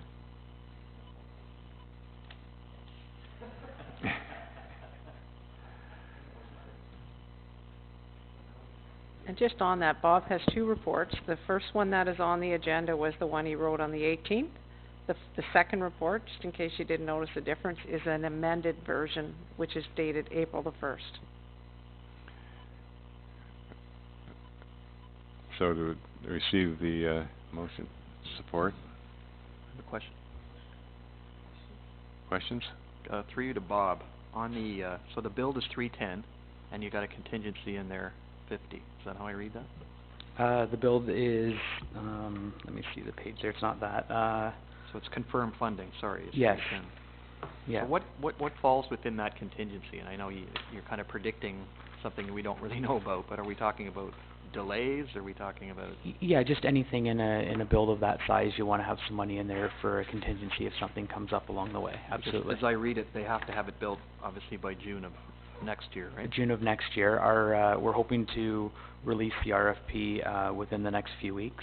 Hoping to start building sometime in June of this year. Estimated time would be about an 8-week build. Okay. So we're hoping to have this... So we shouldn't run into any... No, we're hoping to have this done, exactly, yeah, in this summer. Thanks. Thank you. I'd just like to highlight some news that came up this weekend through the chair of the Pump Park, Steve Snodden, who's in attendance today. Over this weekend, the Optimists have increased their commitment to council, and it's a significant one that effectively fulfills the Pump Park project's construction budget of $350,000. So along with the Rotary signed letter of commitment, this should effectively allow us to move forward with the RFP that we're looking for. We're not providing that number yet of what their commitment is, because we'd like to go into a little more detail with them on that and release that to media and in a separate event. I think if you do some math, you can see what it's north of. Is there any unfinished business? just another question about this particular item. I just want to make sure I'm clear on the flow of it. So the $150,000 we know we're getting, the Rotary Club has committed to 50 now and then 25 in 2020. When does that money, so that money's going to come to the township? I just want to be clear on the process, make sure I'm on side with it. So that money, when does the money come from the Rotary Club? So we've already received 25,000 from the Rotary Club. Okay. And the additional funding for 25 will be in our possession by June 1st of this year. Okay. And then we're going to ask for the remaining 25,000 in 2020 to be paid back by June 1st of 2020 as well. Okay, so we've got the Trillium Fund, it's the 150, so yeah, do we have it? Will you have the Trillium funding before the project starts? Yeah, or? so as I noted, just in the report there, that we would ask to have all the Pump Park committee to have all the committed funding received to the township or the written letter of commitment before we would award the RFP to any company. And then the 25,000 in 2020, you said pay back, so the township is carrying that and then we'll get reimbursed for it? That's correct. So there would need to be a letter of agreement in place then between the township and the Rotary Club on that? We received that this morning. We have got it? Okay, good. That's good news. So the previous council has committed to the 75,000, so that's fine. The Optimist Club, Councillor Pockby just referred to, so get a number on that. And the DMBA and Shredders are going to contribute 25. So I'm on side with all of that.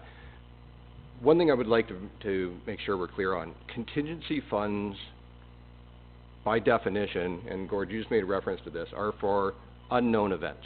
It's a separate pot of money set aside for an event that we may have identified that could happen, but it's there for that. A contingency project management speak, additional scope. So we've got some money, it's either comes up quite often with, not just with yours, Bob, but with various proposals that come in.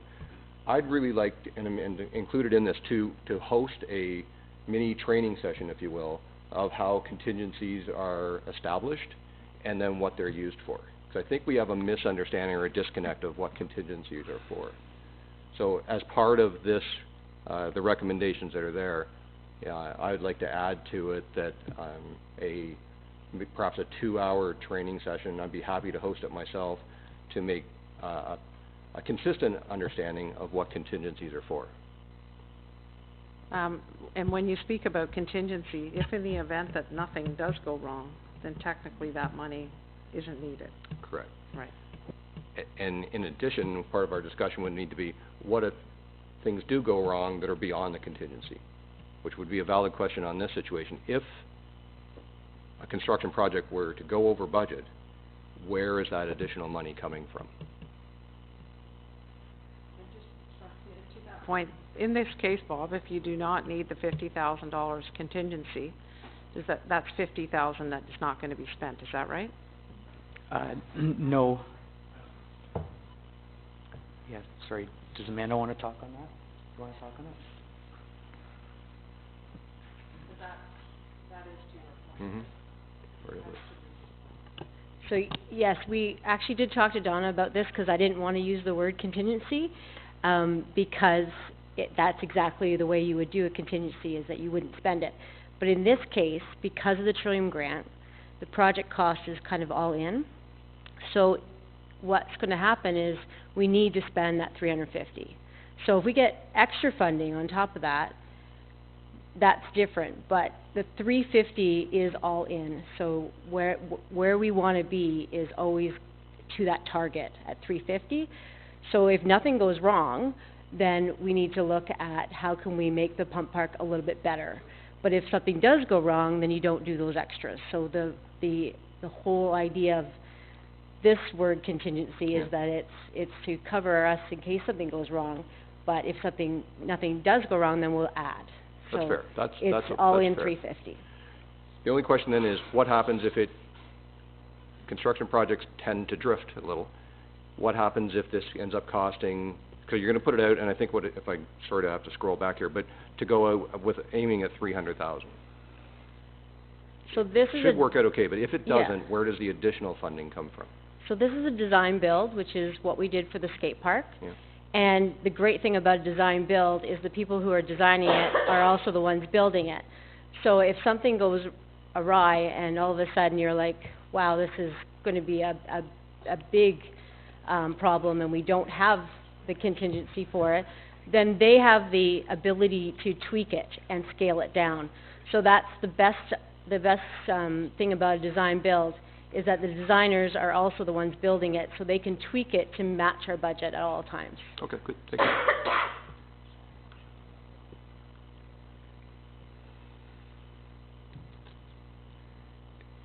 Any other comments? So, I'd like to make one more comment. So, Councillor Garrett, do you want to still add that piece in as your I think you wanted to motion and add in the contingency piece. Are you still looking to do that? I would just, the only addition I would like to say is let's set up, I'd have staff arrange a mini risk management session to make sure that we're all on the same page of, and I like where you're going, Amanda, on how contingencies are managed on projects in general, not specifically to that one. So Okay. can it, if it's general, can it still be included on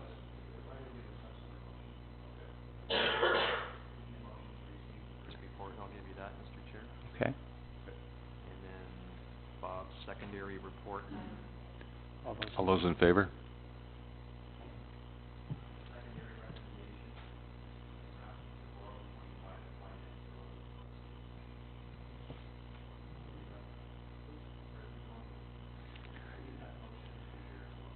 Okay, motion. Steve? Okay, so then just make a motion for staff to arrange, mutually convenient time for me to present to senior staff education session on how contingency reserves are calculated and managed on future projects. Motion. Oh, All wait a those in minute, favor? we have one addition. I was gonna say, maybe when we, do that session, that would be the appropriate time too, to get into the debt financing. Okay. We talked about doing a debt financing too, going through with council on what debt and how much interest debt accumulates. Okay. Just on, because then they're both finance, right? Okay, sure. Just council and staff, or just staff? It'll be council, and we'll also invite the staff as well. Like an education. Do we need to add, so to add in, this training session around debt You're financing? gonna be doing the, that session, and you're also going to add to that session debt financing. Okay. Add that to my motion, good. So, all in favor? I'll say it for you. Any unfinished business? Does the press have any questions? Through you, Councillor, to Bob. Will the construction of the pump park affect in any way the operations of the skate park? No, we'll make sure that when we're dealing with the construction company that has the scope of work, that, are looking at tying in through, like a pathway, so the two parks can actually interact with each other, but it won't interfere with the operation of the skate park. And secondly, if I may, I'm guessing that a pump park will require loads of fill to be brought in. Is that going to affect anything one way or another? No, I don't see any. Obviously, it's going to be a construction zone. Are you worried about traffic coming in or the fill being brought in? I'm talking about the fill coming in. So there will be some excavation just to get down to the grading that we will need. So we'll be utilizing as much fill as possible from actually stripping the surface to build the berms required. We do have some fill already on site from when we constructed the roadway by the new pavilion. We kept our fill on site. So I don't foresee a lot of fill being brought in for this project, Roger. We have a lot there. Thank you.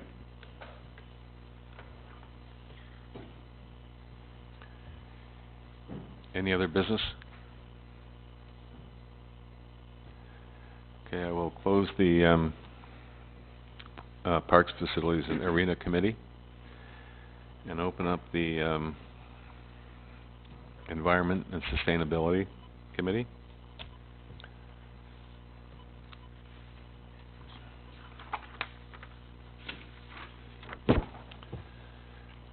On, pardon me?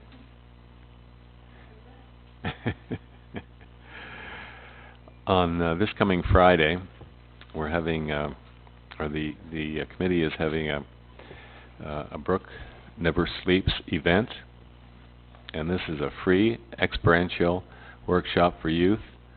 The Brook Never Sleeps provides a chance to learn about local ecology as participants hunt for creatures from the Uxbridge Brook and enjoy interactive eco-learning. The free youth event will explore 150 meters of the Uxbridge Brook on Friday, April 5th from 9 a.m. to 3 p.m. This event is recommended for ages 10 and up, and rubber boots are required. A free pizza lunch will be provided.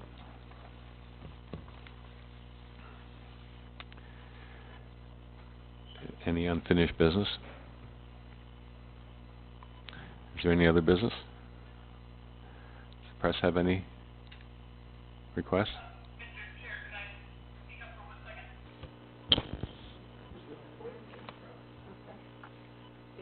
Hey, yeah, just a quick word on the Brook Never Sleep. Special thanks to Boston Pizza for providing lunch for that event. Boston Pizza providing lunch. Yeah.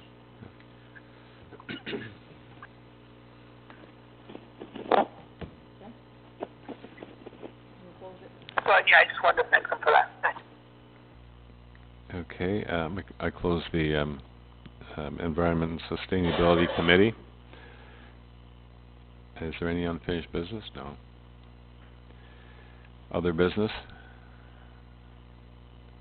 Does the press have any questions?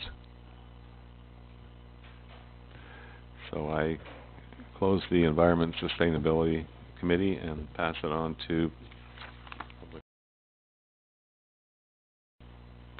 Thank you, Councillor Verona. I'd like to open the Public Works and Active Transportation Committee. First item up is item number 57, correspondence from the region of Durham. Do we have any comments?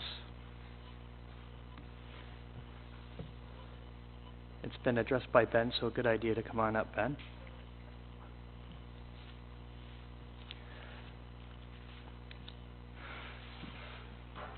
Ben, perhaps you can to this and what they're asking and you know, potential impact and background. I know that there's been a little bit of discussion around this one. Whenever the region requests a road closure of some kind or another, there's always impacts to other regional roads and hamlets that the regional roads go through. So this is their proposed detour route, and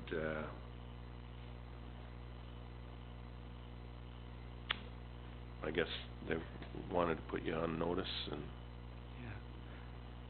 Councillor Verona, it goes through Zephyr. Do you have any comments to this? No, it's being well received, I can say that. Okay. So, would we like to have a motion to receive for information then? Question through Councillor Hyatt. Through you to Ben. There's no mention here of Ravenshoe. Is there a reason they didn't include that in rediversion plan?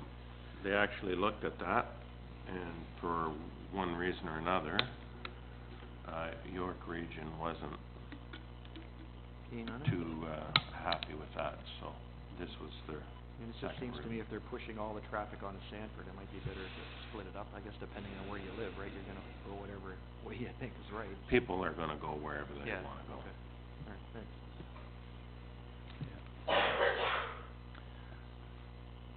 Do we have a, how do we want to move forward? Do we have a motion to receive through Councillor Hyatt? Those in favor? Sorry, go ahead, please. Okay. Alrighty. Item 58, Marta Gill. Concerns with regards to road conditions on concession 7. Discussion?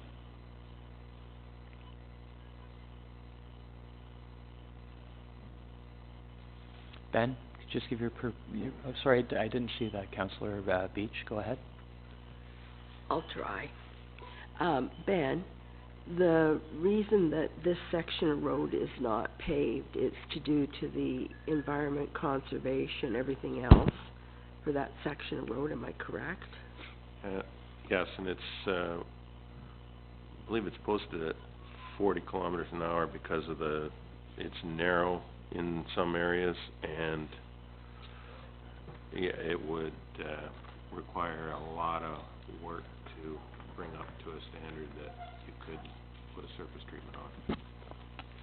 Well, and two, that part of a lot of work, I mean, conservation would be involved, and because it's very sandy soil, if you start removing some of the trees and whatnot, the whole road could shift.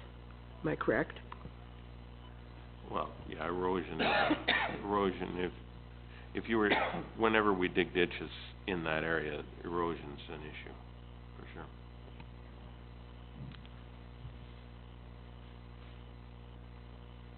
Okay. So what would we like to do with this?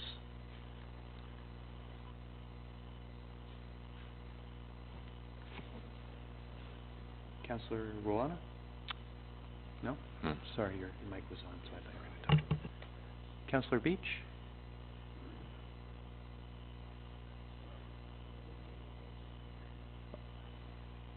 Oh, I just thought you had a question. You were going to comment. Okay, sorry. Can make a motion just to receive. Ben, for any updates on this road, like paving or anything, it's not till something like 2030 or something, and that's only a maybe? I'd have to look at the list. I'm not sure whether it's on the list or not. Yeah, maybe not. I'll check that and let you know. Okay. I was just going to say that somebody needs to get back to her, but they also need to let her know where this road fits in the schedule. Because I think sometimes if we don't tell people, then they don't understand, they'll come back next year and think that maybe if I keep asking, it will happen, but it actually is well planned out. Okay. Know the lady, so I can get back to her once I know what the schedule is, Ben. Okay.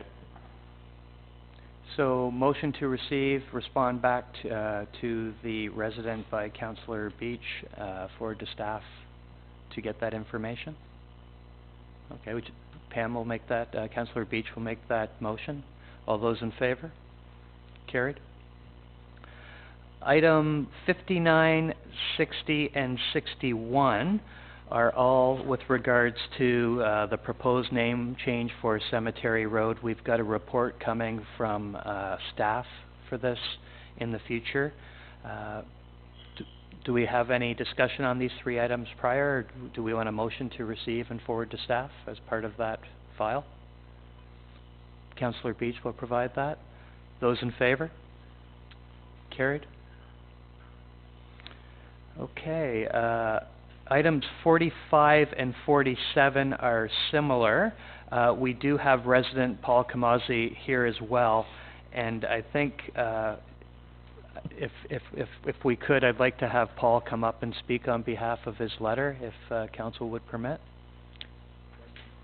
Before we go there, I'll make that motion so that Mr. Kamazi can speak. Thank you. Ben, when this came forward, I think 2 councils ago, we were going to do some engineering studies on cemetery, and this was long before the proposed development there. Did that ever go anywhere? We were doing traffic counts, We did traffic counts. There was a request, I think, for a couple of stop signs along that stretch, and I think it was Councillor Mansell was on. We did everything council requested. Did we? Because a lot of the things are coming back. Installed some signs. There was questions about reducing speed limits, and that was when the province was talking about making it all 40. Yeah. And it kinda got left there, and I don't sure, did it go beyond that, or did we just leave it pending? I think I presented the speed count that I did to council, and Yeah. and that's where it sort of ended. Do we know where that provincial 40 is at, or are they doing No. it, or are they not doing it? Haven't heard anything about it.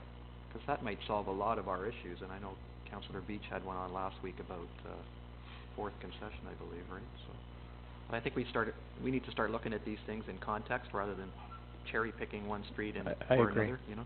Yeah. So, anyway, I'll just leave it at that for now. Okay.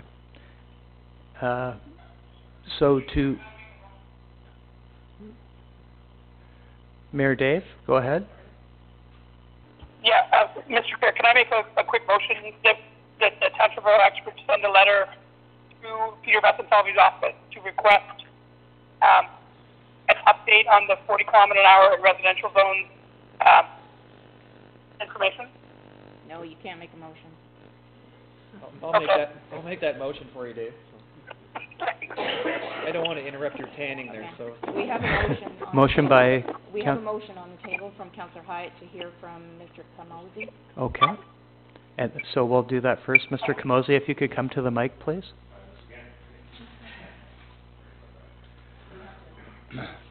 If you, sorry, all those in favor? Carried?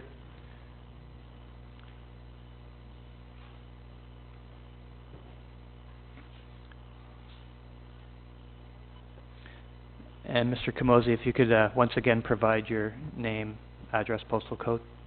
Absolutely. So it's Paul Kamosi. I live at 48 Cemetery Road, L9P1R1. This summer I will have resided there for almost 10 years. I've been a resident of Uxbridge Township for almost 30 years. I've built 3 homes in different parts of your township.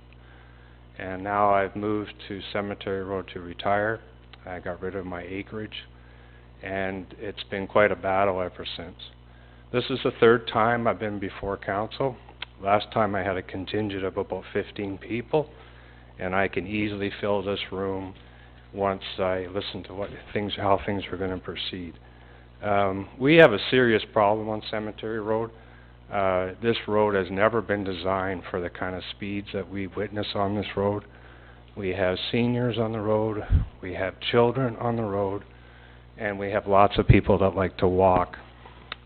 You have to understand with the history, we made a very good presentation last to the previous council, and Mayor O'Connor tipped the vote, a 3-2, saying that definitely things need to be done on Cemetery Road. Well, things unfortunately have deteriorated since then. Our asphalt is deteriorating from all the different activities that have happened on the road. I measured it just last weekend, and we actually have less than 12 feet of asphalt on the worst part of the road. And again, we have no sidewalks or curbs on this street. So what you folks are doing is you're opening yourself up to a class action lawsuit. There's been plenty of notice put to this council by registered letter, and also I've sent registered letters to local press. So our precedent has been set. And for the life of me, I cannot figure out why we can't get some serious changes on our road. Just for fun yesterday, I canvassed 7 of my neighbors, and I asked them if they could please just send me an email because they can't be here today.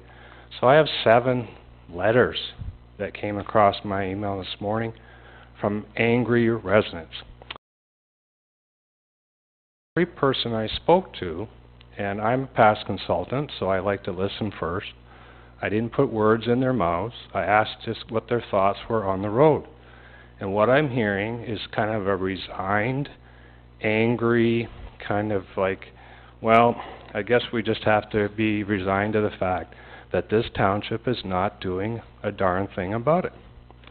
And now thankfully, Willie, I talked to Mr. Councillor Pop the minute he was elected, and he came and visited me at my home. We had a nice discussion, and to his credit, we now have 2 extra street lights on our road. But, you know, this is almost like black humor. I have people walking down the road at night in some areas where we have no illumination whatsoever, right on a blind spot on the hill. And again, there's no safe place for people to walk. My past presentations to council, I thought it was, again, with some very wry, dark humor. We call ourselves the trail capital of Canada, and I can't walk to the end of the street and get a cup of coffee without almost getting hit by a car or a truck. We've also had some construction, as you're well aware, on both sides of our road, on the north and south side. And I know we have David here today to maybe help me a little bit here and understand what their next moves are. But again, it precipitates large truck traffic on our road. Some traffic has been going very slowly, some not so bad. But it gets to the point now where you kind of say, okay, so what do I have to do? Do I have to go to social media? Do I have to involve the press?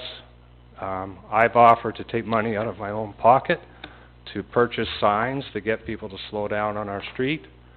As far as I'm concerned, we need 3 large signs, 1 at each end of the road and 1 at Campbell. It's not unnoticed that the people that live on Cemetery Road have a lot of speeders coming from Campbell.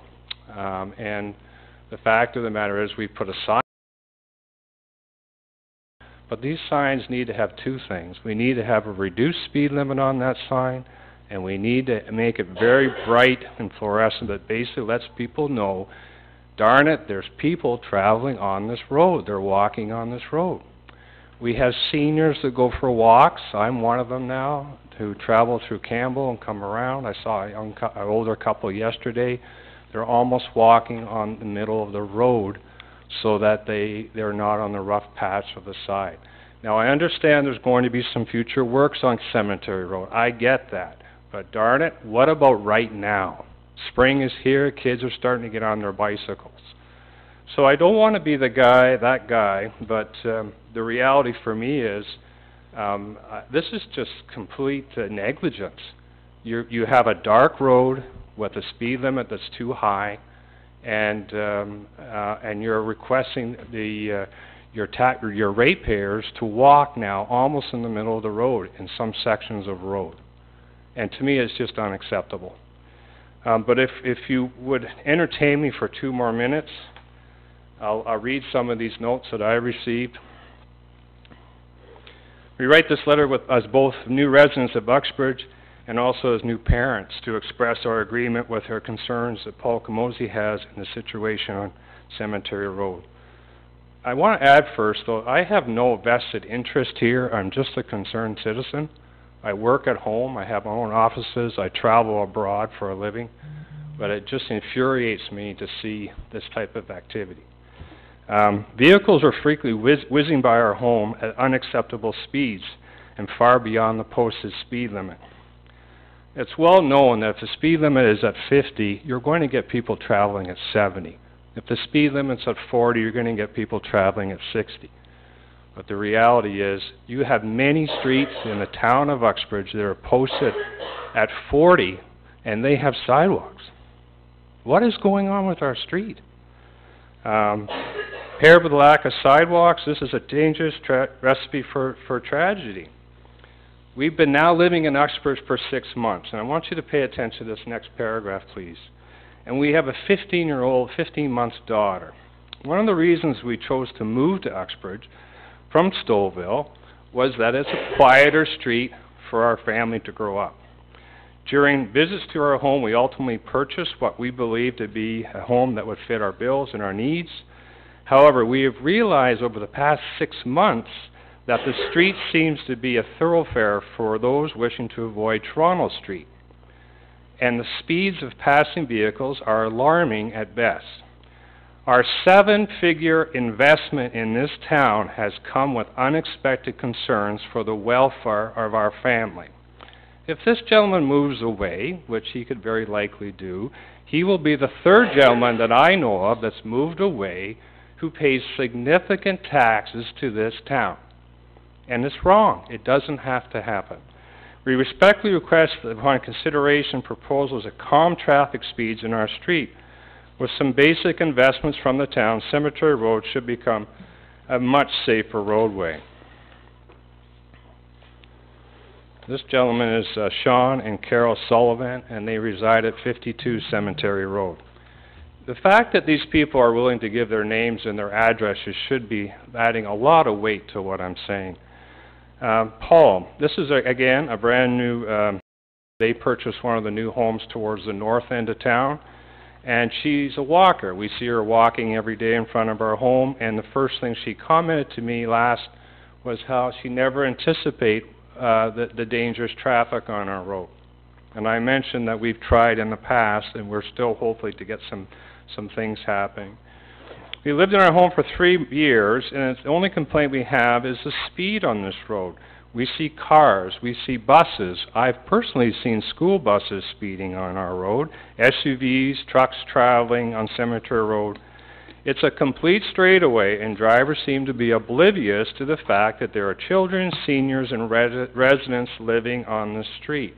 Case in point, I bought a new Subaru recently. It has rear sensors on it. You have no idea how many times I backed out of my driveway to have those things light up, and I looked and there was no cars, and then boom, something went by.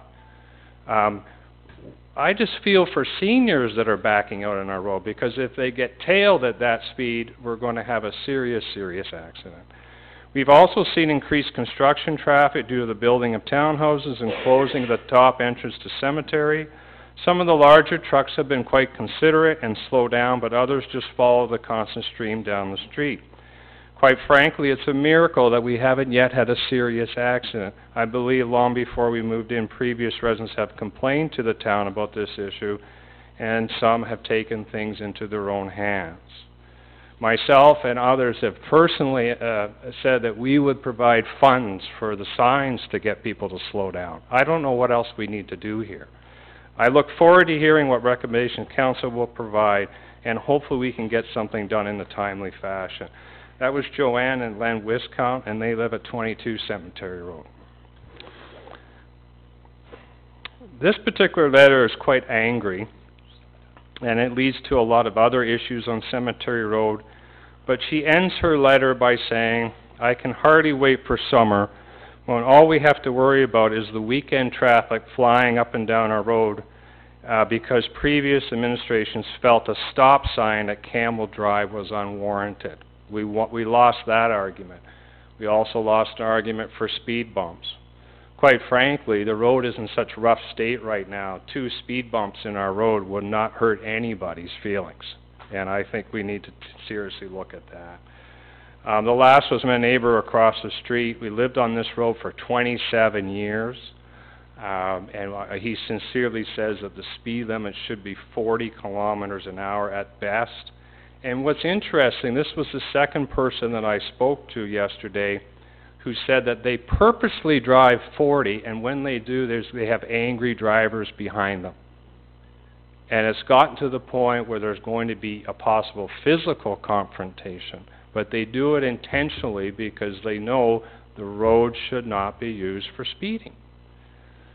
Folks, I don't know what else to say. I mean, I take time out of my busy day, and what I wanted to do, but I wasn't expecting the snowstorm, was to petition the entire street. I will tell you that every home I went to, they sent me an email.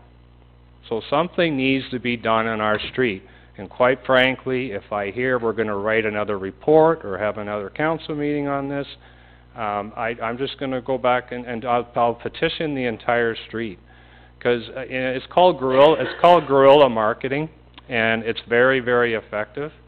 In all due respect, it's a brand new council and a brand new mayor, and I think you guys are definitely on the right track. I greatly appreciate the efforts Mr. Pop has already extended us to date, but we need to get this road slowed down.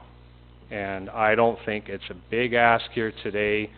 You are risking the people who live on our street, as well as seniors who go for walks from Campbell Drive. And what really bothers me is when people move away, because that diminishes the tax revenue that we need to generate with this town. As I mentioned, I've been in this community for 30 years. I absolutely love Uxbridge Township. But I had never anticipated having to do what I'm doing today and be adamant and actually sound a little bit mean, but I don't know what other way to go about this. We need to make some changes, because yours truly, the guy who's working from home, is going to hear those brakes, and I'm going to be the guy that's going to have to go out and, you know, God forbid, pull someone out from underneath a vehicle. But this has just gone on long enough. This is not a hidden secret, and now our road is deteriorating. Now, to our developers' benefit... Can you sum up, please, Mr. Camosi? Apologies for... I said, can you sum up, please, Mr. Camosi? My apologies for interrupting. Sure. So I guess in summation, again, I would like to see or hear something in the immediate future of what this council plans to do to reduce initially speed limits on Cemetery Road, and also in the future in regards to providing safe walkway for the residents of Cemetery and Campbell Drive. Thank you. Thank you. Any questions for Mr. Camosi before he leaves the mic? Thank you. Just another thing to this. I received the file and a little bit of the background on this. There already has been petitions that have come forward from the residents of the street. This has been going on, as Mr. Camosi has mentioned, for a long time now. What I'd like to do, if I could get somebody to motion to receive Mr. Camosi and Mr. Heinemann's correspondence for information, and then if we could move, if we don't mind, if we could move to my report on page 73 to discuss that, so we have some continuity to this. Motion to receive, please. Councillor Beach, those in favor? Carried. If we could move to my report, again, page 73. It addresses Cemetery Road. Just moving to that page myself.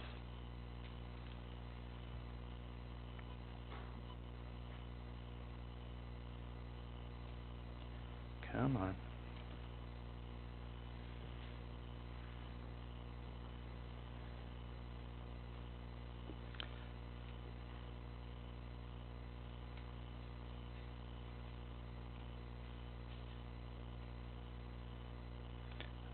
Okay, so paraphrasing, I think we've got the idea of what's going on here. We also have, as Mr. Camosi has indicated, we've got development at the south end of the street currently. We've got a lot of traffic going on. We do have another item on the addendum here to discuss with regards to that under Public Works correspondence number 77. But my recommendation is to, given the discussion that's been ongoing for several years since 2013, the speed limit on Cemetery Road be reduced from 50 kilometers an hour to 40 kilometers an hour. That we put in the large fluorescent signage at the intersection of Campbell Drive and Cemetery Road be erected, reminding drivers that pedestrians are on the road. And our director, Ben, and I have been up and down the street several times, and we want to look at the safety of this street even more moving forward to do the right things. And with that in mind, we want to engage the services of an engineer to prepare a report providing recommendations as it relates to the safety of pedestrians and residents on the road. So what more can we do moving forward to make things better on the street? And another thing that we did do, just as an aside before I asked for support, did trim the hedges, the cedar hedges on the southeast side on the blind corner moving on as you travel from north to south. So we have done a couple other things, but I think we really need to, I'd really love to have a motion to support my recommendation for this. Councillor Beach, comment just one question. I have to ask from a finance perspective. The fourth stage about creating an engineering report, already money in the budget to be able to do that? Yep. Okay. Yeah, I can put that in my budget. Councillor Beach? Ben, when is the road slated to be resurfaced?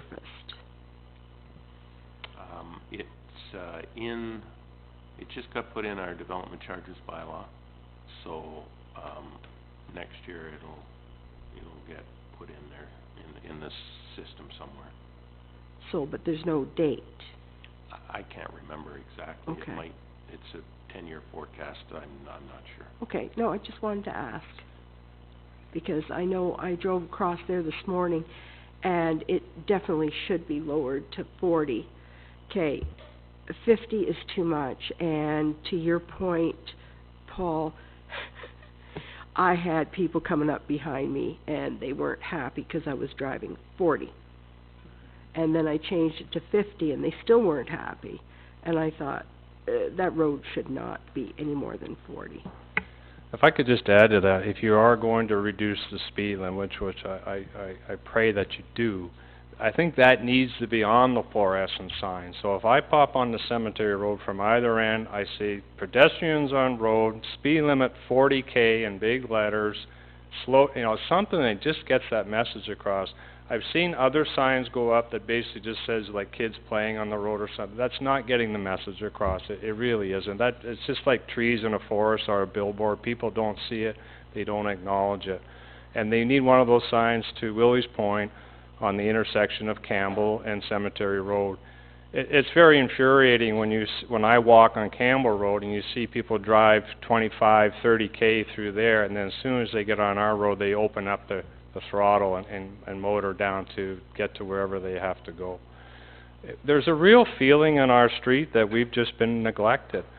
The money's gone into new investment, new developments, new building, and I understand development fees. I paid my share of them in my day, but you are getting development fees, and the only other thing I would add, Willie, to what you had mentioned, is you have to get a light on the top of that hill. There's no I've jumped out of the way of an oncoming vehicle, walking with my wife. I had to literally jump off the road at night. And what I've taken to do now, and so has some of my neighbors, we wear something fluorescent so people will see us. Like, it's just getting to the point where things need to change. But to your thanks again, Willie, the fact that let's get the road at least illuminated first so we can actually see if we actually have people on the road. Mr. Camozzi, the light at the hill that you're referring to, is that at the south end, just on the bend? Is that where you're referring to? South end of it, yeah. Okay. There's a hydrofoil pole there. It's just a matter of investing in a light. Turn your mic on, please. Could you turn your mic on, please? No problem. That's better. Yeah. I guess I wanted to be fair, but I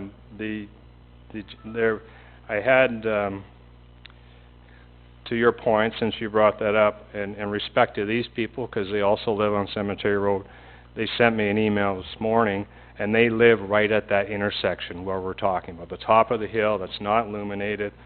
Hi, Paul. We've expressed our concern many times about the lack of lighting and speeding on Cemetery Road since we moved here 17 years ago. We live at the top of that hill, and many times cars have come flying over the top at high speeds, leaving completely unaware of the very dangerous situation that puts them in, because they have to pull out at the top of that hill. This road has continued to deteriorate to a point where you're unable to walk on the side of the road, and we have to walk now in the middle of the road. Folks, I'm walking in the dark in the middle of the road on a blind hill. Like, I don't know how worse it can get. And anyway, she's basically saying that they just simply are afraid to go on the road now. And that was from Carol and Dick Tompkins, and they live, I think they're at 30 Cemetery Road. I've forgotten their actual address. Thank you, Mr. Camozzi. All right. Madam Clerk, do we have, sorry, Councillor Just a couple of comments, I guess. And I can recall when Mr. Camozzi and the group were in the last time around. And that's why I asked that first question to Ben, is to where did this engineering report go? And we did a count, and I'm not sure exactly what those numbers were. I don't recall. But I agree with some of your points in your report, Councillor Pop. I think number 4 will drive the other 2. In other words, if the engineer says that we need to reduce this or we need to add signage or sidewalks, I think that would speak to that. I mean, I'm not trying to put the cart before the horse here, but yeah. I think you kind of understand where I'm going with it. Yes. And I totally get your comments, Mr. Camozzi. I know in my own neighborhood, it's that disregard for stop signs, for speed signs. People just don't care. And unfortunately, I hear where you're coming from, that there's a perception that people are coming from beyond. It's actually your neighbors and the people that live on Campbell Drive that are booting down these roads. And not that I'm trying to discount what you're saying, but that's the reality. And without enforcement, you know, you could have at 10 kilometers an hour, people would just decide to go at whatever speed they feel they can get away with. And that's the unfortunate part of it. And I know Councillor, are you still there, Dave? Hello? I guess not. He's been working with I know Mayor Barton's been working with DRPS to get more of these spot checks, and they've been very successful, and sometimes it's like shooting fish in a barrel. They just sit there for half an hour and they pull in 20 people, and the unfortunate part of the statistics that I've seen, it's the people that live in that general neighborhood, which is very unfortunate in my opinion. Folks, I used to be a municipal consultant, And, so and I not to discount anything Okay. that you've said, I totally agree with all your points. So I guess what I'm asking Ben is, can we put sidewalks in there? I know there's development going on at the south end, just to get people off the roads. I mean, tackling speeding is Up a whole over other that hill, issue. there's no room. There's no room? No, it's Not without reconstructing Could this the whole thing engineering- and putting Could this sidewalks in. engineering report speak to that? There was no engineering report done. We No. just did a speed. Councillor Pop is proposing one here in his recommendation. Would it speak to adding Yes, a sidewalk? it would. It The new one will, yeah. Because I think that's where you gotta go. You gotta get people off the road, and then tackle speeding as a kind of a, not a standalone issue, but I think you understand what I'm saying, is if people can walk in a safe place, you tackle speeding on a different plane, you know? At least Folks, that's where I'm going, you know? I understand. And I totally hear what you've said. And I also understand budgets. For me, our orange line on both sides of that road that delineates a cycle lane or a walking lane, people instinctively react to that and they slow down. Right. In case in point, I have some fluorescent gloves, and if I'm working on the front of my yard and a car's speeding by, I go like this, and I just wave, and they immediately slow down with an orange glove. Mhm. Sidewalks, curbs and stuff, with all due respect, I don't have time to wait for that. Let's look at some immediate changes so that the people are aware. And yes, I agree, it's well proven about 70% of speeders Absolutely. live within their own communities, but maybe now with a big sign on Campbell that says, Well, it's folks, certain, yeah. you're still in a residential area, slow down. And traffic calming, and I know that's quite a whole list of things. I Yeah. think that's something that we need to tackle. And Well, not I only think- on your street, but everywhere. And Well, it's a problem. absolutely. Like, to that one lady's anger, if you pick that up in her letter, they wanted to have one stop sign. And I know we have maybe too many stop signs in the town of Uxbridge, but the reality is Cemetery Road from the south and exiting in the north doing 80 kilometers an hour. There's nothing to slow them down. One speed bump there would be good. Now, in fairness to the councillor that, Willie Unserp, I'm sorry, I've forgotten his name. Help me out here. Fred. Fred was responsible in getting a radar sign put up, and then that was taken down. I think it wasn't in the best of locations, but again, even those do help when people see how fast they're going. And I'd like to see that sign, that little machine go back up again. But again, there's just a lot of frustration. I wish each one of you could have walked with me yesterday when I went and just talked to my neighbors.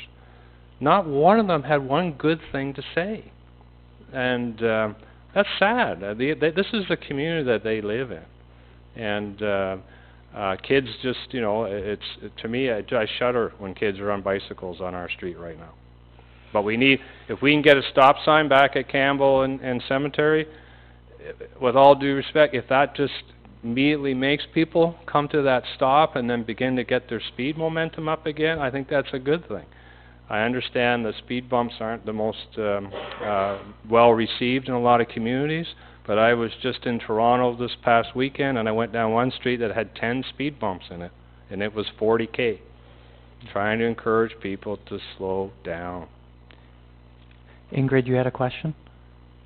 Not a question, more of a statement. I think that council needs to be mindful of some of the funds that you received recently, and and making sure that you reserve a little to be able to deal with this, because I think that putting those signs up that do the flashing and tell you how fast you're going are important, but I think if we're going to do it, it should be a permanent investment like we did on Elgin Park Drive, not something that's just a short term. It should be longer term.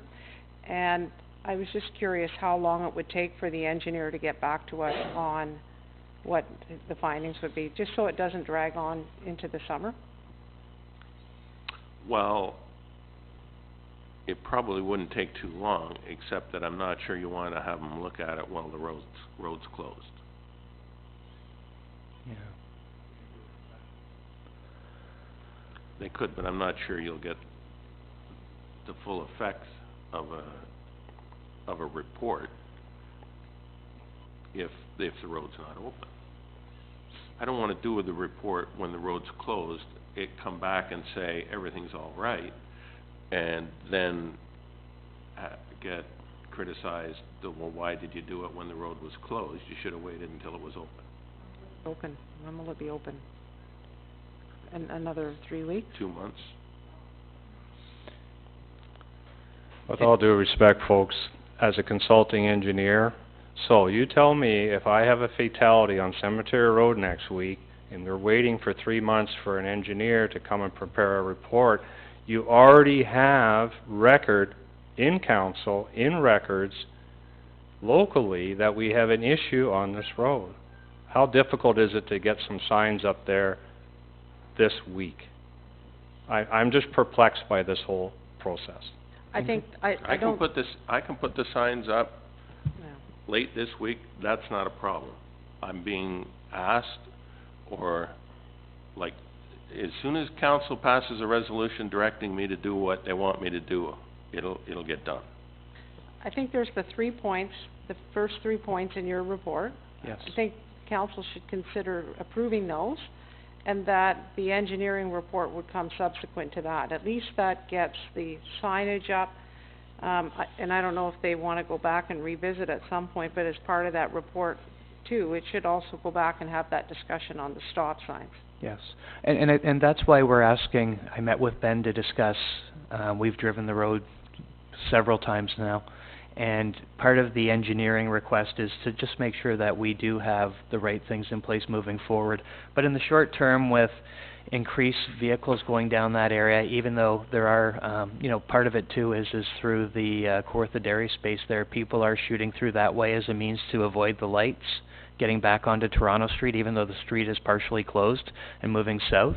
And with the development going, with vehicles coming back and forth with materials for that as well, that's why, and along with, obviously residents' concerns, I felt that it was important that we look at the first 3 items as a good start, and then looking long-term at what needs to be done from an engineer's perspective, and that's why I added that point and at the tail end of that.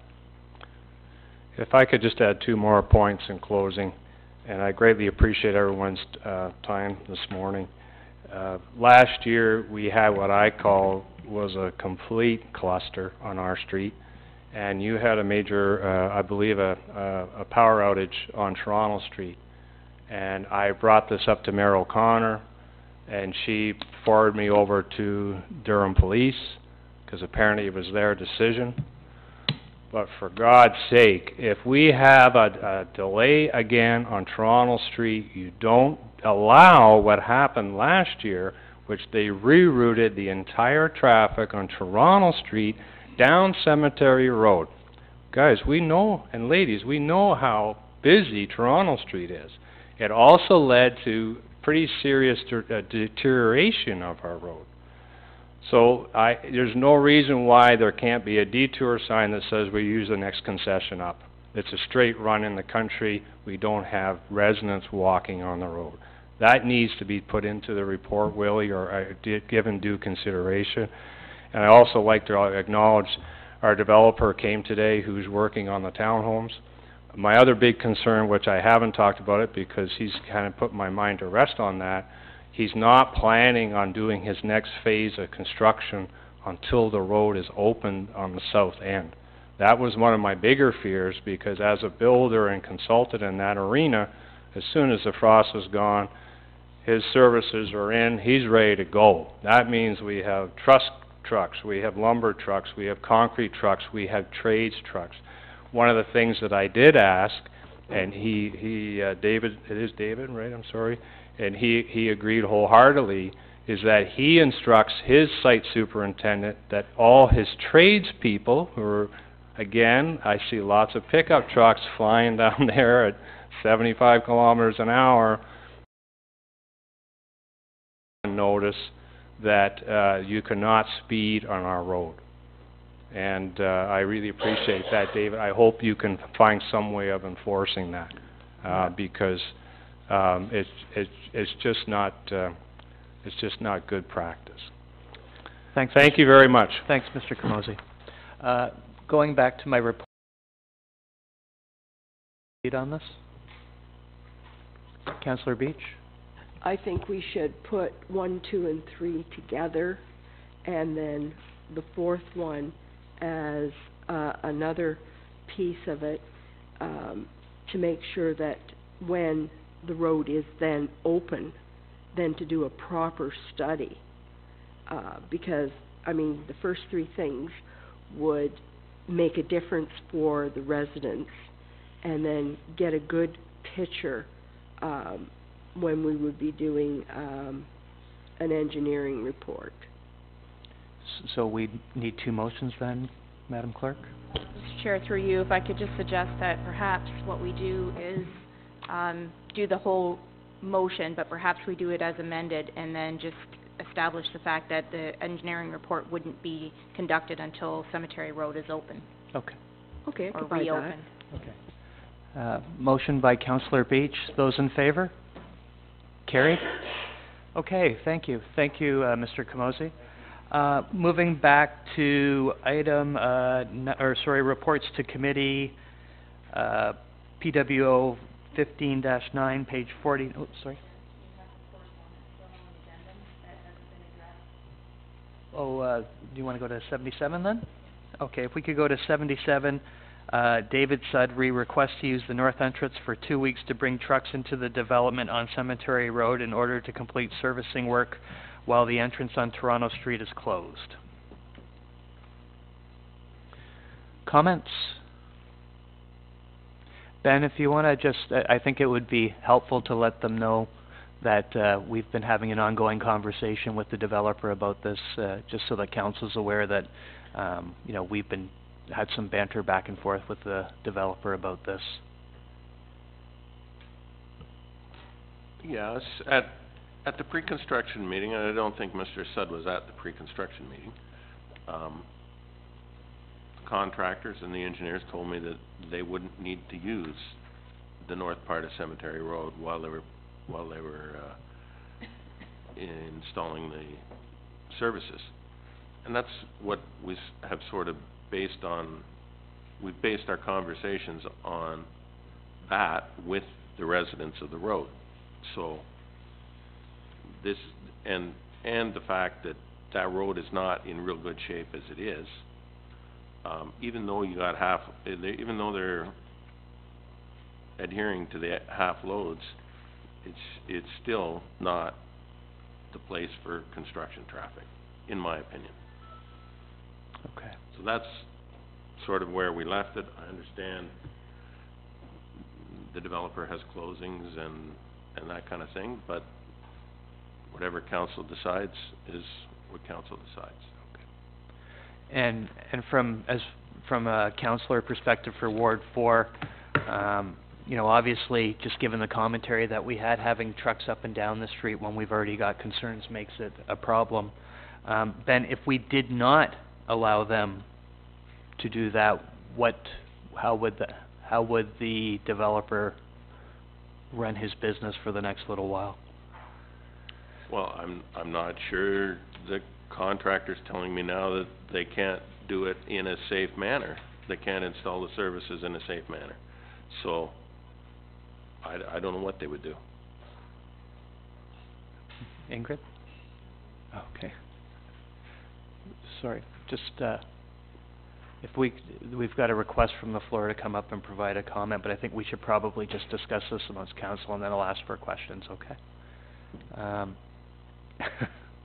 It's a little bit of a tough scenario. Obviously, we'd like to have the developer done as soon as possible to reduce traffic on the street. We've already got people going down the street as we've seen them on, as Ben and I have been down there. We've put them on notice about it, and now they're saying that they don't have an alternative because it's the only way in for them to get there.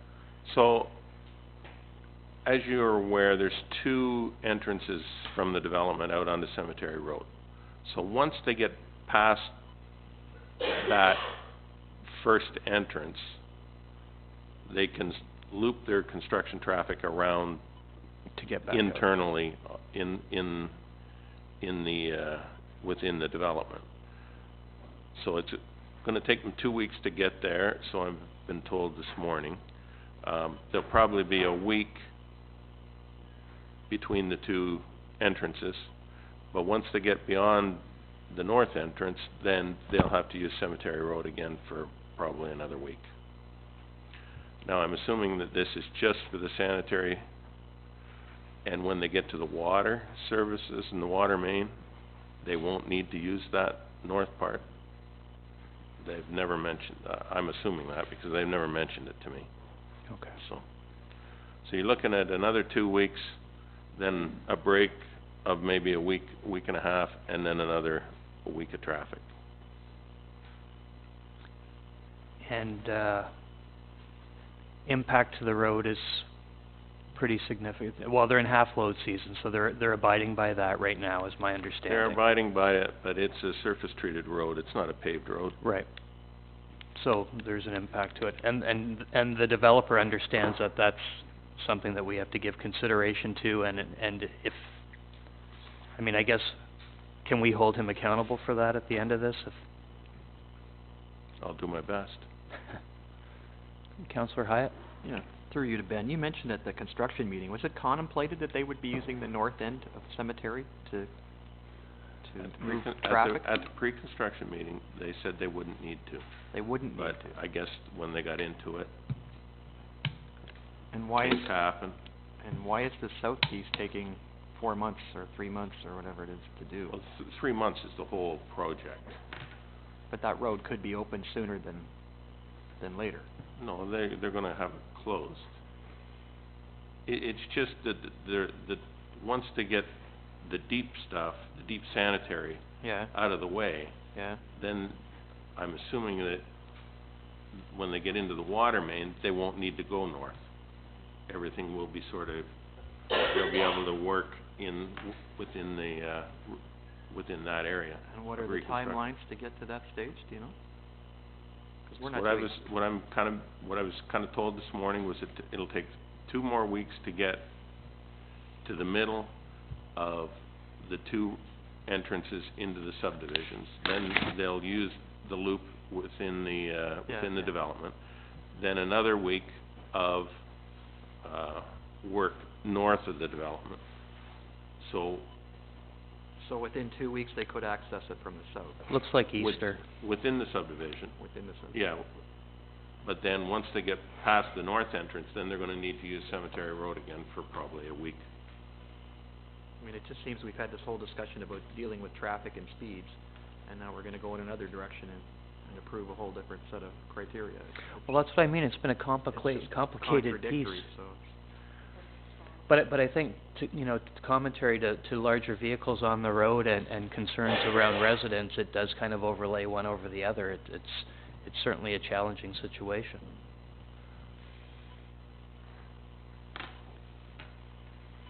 Now, you will be reducing the speed limit. I'll put some more signs up.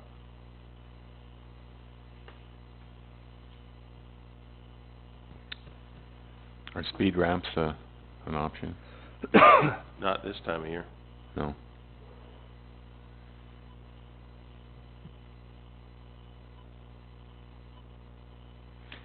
So how do we want to move forward?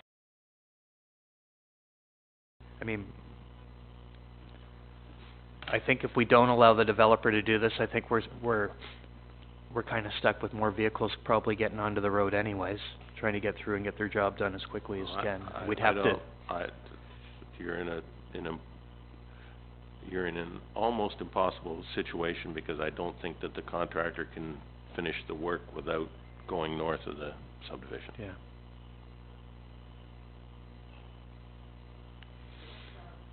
Trucks are allowed on Cemetery Road though. It's just, and they would be in half load right now. No bylaw to prohibit trucks. That's my point. Just that we've never really had as many as we're having now. But if a house was under construction or somebody was doing a major project on Cemetery Road aside from Mr. Sudd, there would be nothing, we have nothing in place that would ban them from accessing their property with a dump truck in half load, as long as it's half load, right? No. Just so you know, you're not, it's something that can already happen. It's just it wasn't planned for. Correct. Okay.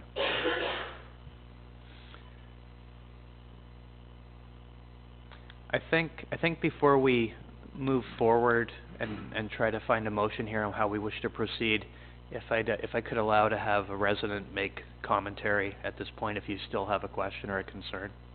Yeah. Could you come to the mic? I guess I should ask for permission first. Would somebody allow? Thanks, Councillor Beach. Sir, could you state your name, address, and postal code, please? Yes, my name is David Sudd, and I'm the developer at 164 Cemetery Road in Uxbridge. It's nice to finally meet you. Pleased to meet you also. Ben, this kind of feels like something that we did a little while ago. I think we had a laugh about it. Okay, sorry.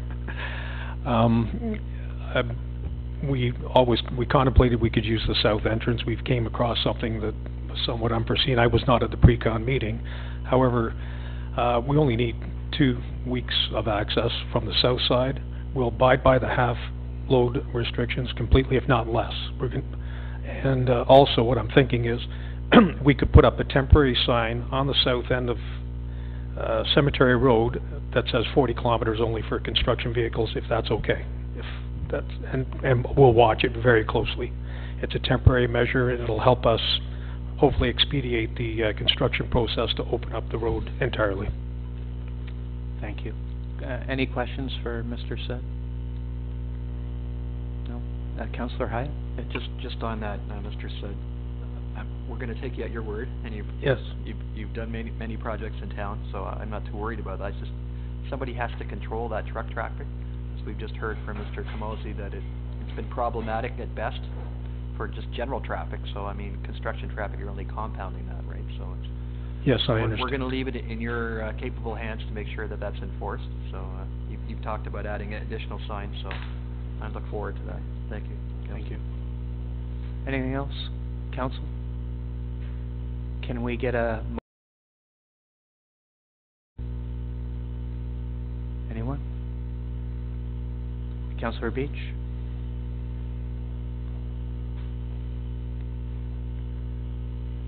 To accept for the 2 weeks that were promised. You gotta talk for me. Just go ahead, please. I'm her translator.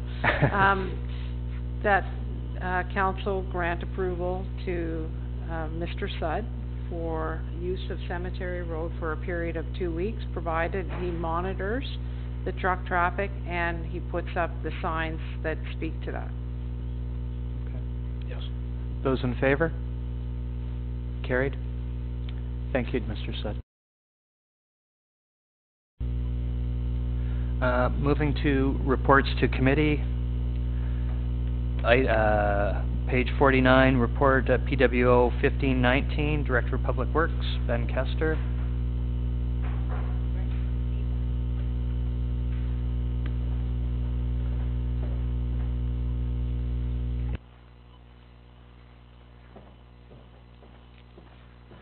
Hidden Ridge subdivision. What the recommendation is from Ben is committee accept the proposed increase in the road grade for Hidden Ridge subdivision subject to the conditions set out by AECOM. Discussion at this point. Councillor Hyatt? Can you just highlight, Ben, what our long-term obligation would be for this? I mean, obviously there's the initial construction. Does it change the pattern moving forward, or is it just going to be a road grade change? Is that what we're talking? Just another road with a ditch. So beyond the initial construction, is there anything that would affect our budget moving forward beyond that? Just operating. Just general maintenance? Okay, thanks. Anything else? Would anybody like to make a motion? Gary, do you have any comment on this one up in Zephyr? Is your word? Mayor Dave, anything? Gone? Okay. Well, we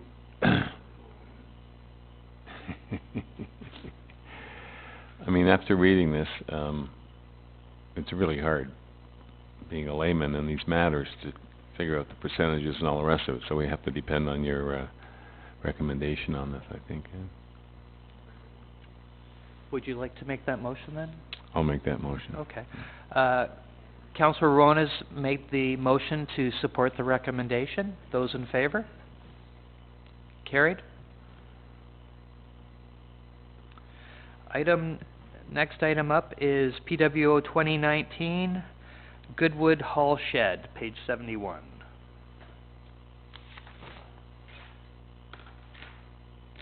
Discussion?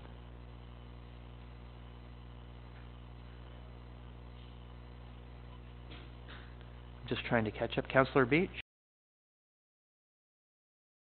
Cost on this shed.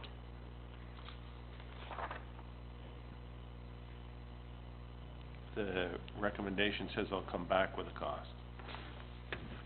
Okay. So what you're looking for is basically support in basic theory what we're looking at, and then to go find a cost for that at that point? Okay. Councillor Garrett. Just one comment. I know this was put into the the budget, having just been schooled on design build. Like that idea a lot. So we've got to make sure we operate this within the assigned budget. This isn't a design build. Okay, so whatever I'll controls come need to be in back. place to make sure it doesn't go over I have budget. some ideas on how I'm going to get it built. Okay. And that'll be part of the estimated cost. Yeah, just providing the guidance that whatever we have to do to make sure it's done in budget. Okay. Councillor Hyatt. If I recall, this is one of those discretionary that were on that back list that you provided, your final report. I'm not gonna call it that, it was, but it was in there with the couple of other items.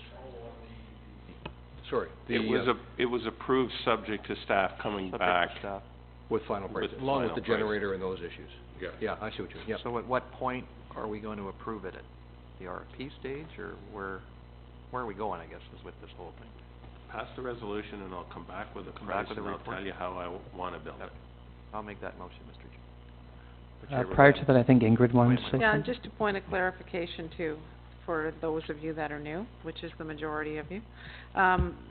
What happened is when the Lions moved from the hall on the 3rd, it was done with the understanding that the township was going to provide them with a storage building at the hall for all of the stuff that they used to have in the hall. And that hall on the 3rd is actually going to be sold.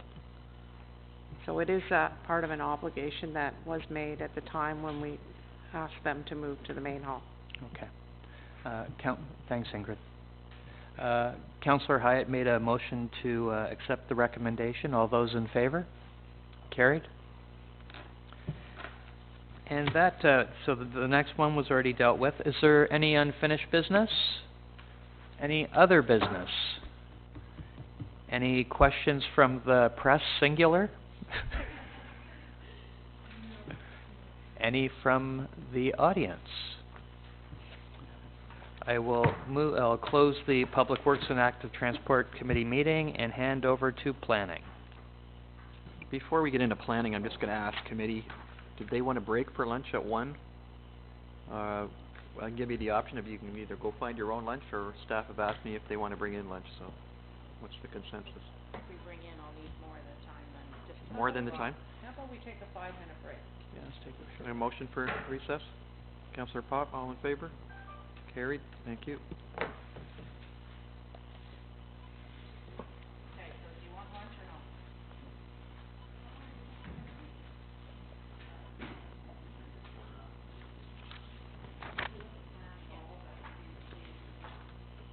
Back to order.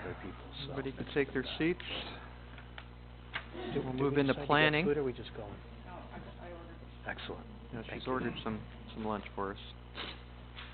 Okay, correspondence 64.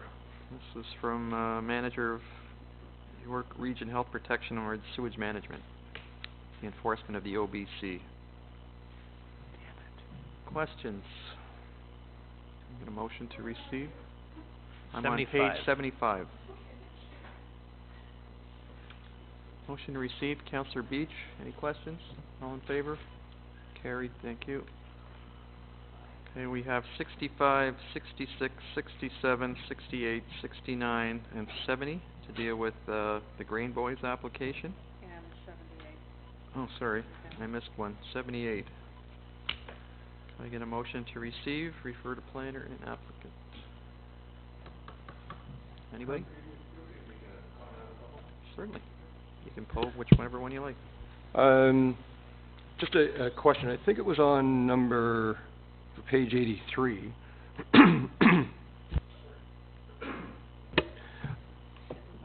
Oh, I guess it's starting to spread. Yeah, this is good. I'll keep shifting away. Love her, but there was references in it. In fact, let me just take a broader approach. There's a continued formal letters and emails coming from people with two very different perspectives on what should happen with that property. Rather than talk about the individual ones, I'm just thinking there needs to be some leadership, some guidance, some discussion, open forum, and not just wait till the last minute, being next Monday. My Freudian. So there's, I mean, each one of them I've got some notes on, but this is probably not the place. I'm just thinking, where are we going as a council to make sure that we've all got not just the same information, because we all get everything sent to us, but I could use Mr. Varley's quote from last week, but there needs to be somebody on point to make sure that we're all in the same, that, you know, and I'll just speak for myself, what is it I'm acting on, what's the right, you know, this is probably the biggest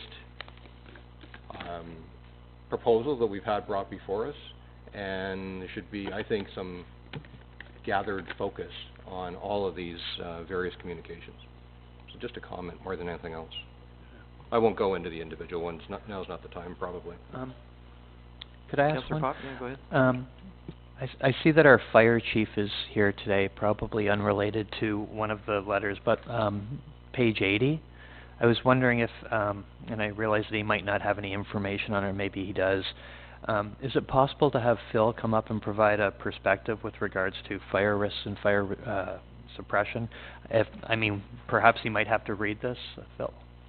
I'm not sure, but... Just if I can preface that, I think the chief has provided us with a response to a previous correspondence, so I think some of those questions are answered. Okay. If you want additional information, by all means. There's a new piece today, I understand that, but I'm just going to throw it out there.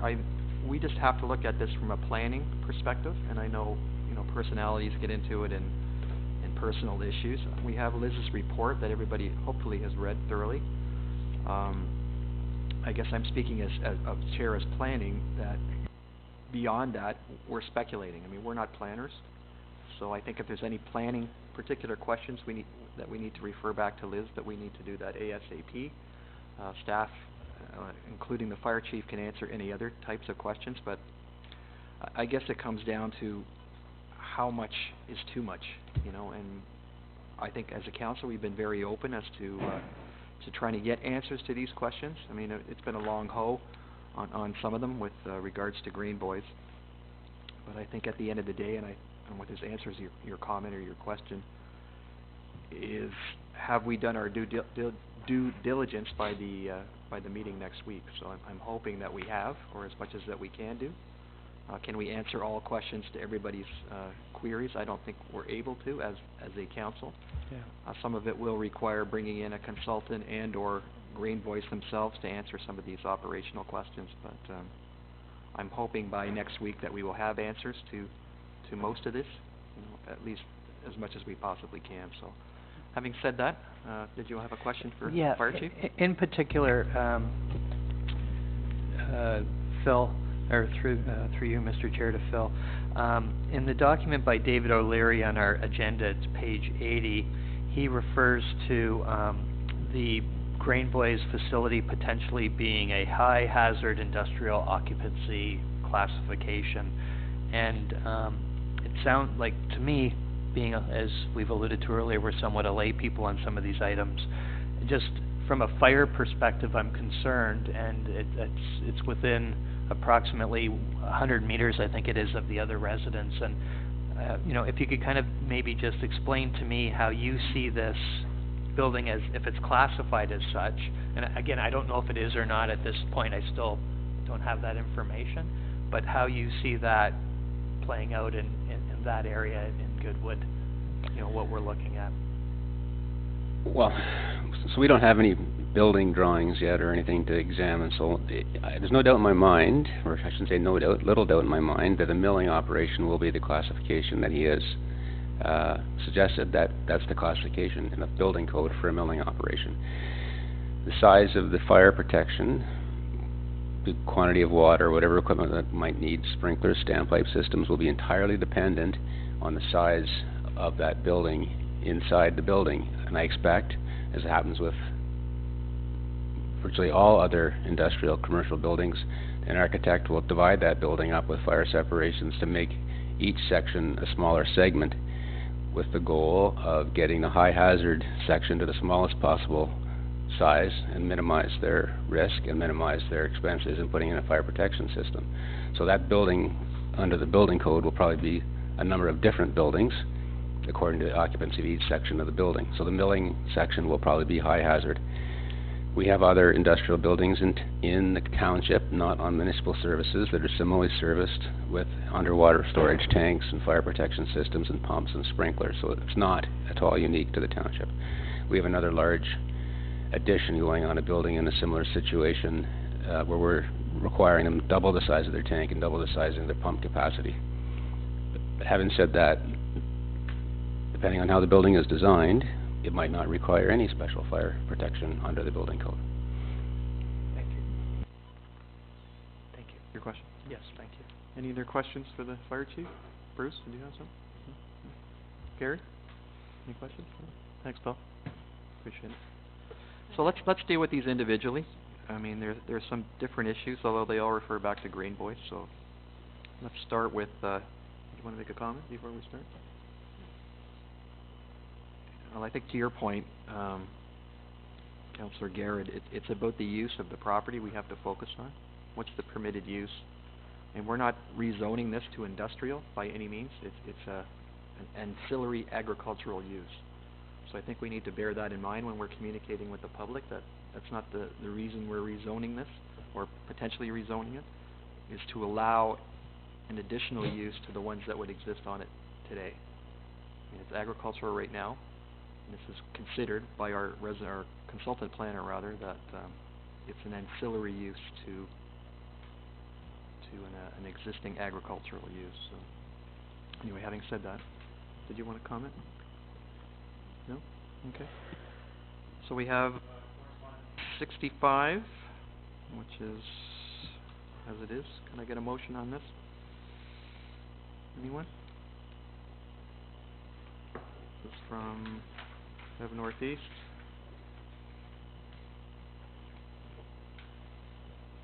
So, do you want to do all of them? I think it's just that some of them address different issues, but I don't know if you want to tackle them individually. I think Bev is asking for us to get back to them with regards to different things. I think we almost have to address a couple of them specifically. Okay, let's deal with them individually then. So 65. So 65, it sounds like she's asking,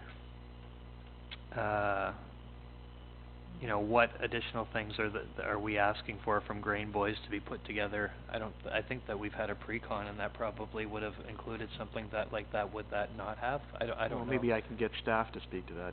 In a similar rezoning application, what would we require from an applicant, if anything?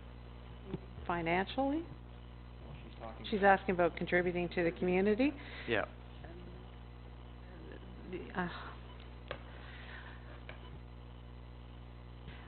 Basically, it's being dealt with as a planning application. It's not, if you give us this, you know, we're going to look at your application differently. You have to be very careful. There's a very fine line on contributions by a developer, and it's really something that we don't make as part of the process, because what it does is it muddies it. the hope would be that if they got approved, then that would be the time to have a discussion. You have to be careful not to be saying, and by the way, how much are you prepared to give to the community? Because then it looks like the application's being based on something completely different. So there has been no discussions about contributions to the community. Okay. So with that in mind, I think I would motion to receive for information and have staff get back to her with a commentary to that statement. Any questions? All in favor? Carried, thank you. 66?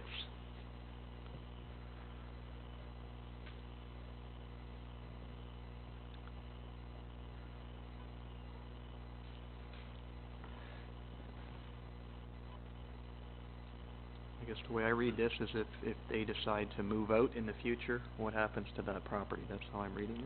Yes. Oh.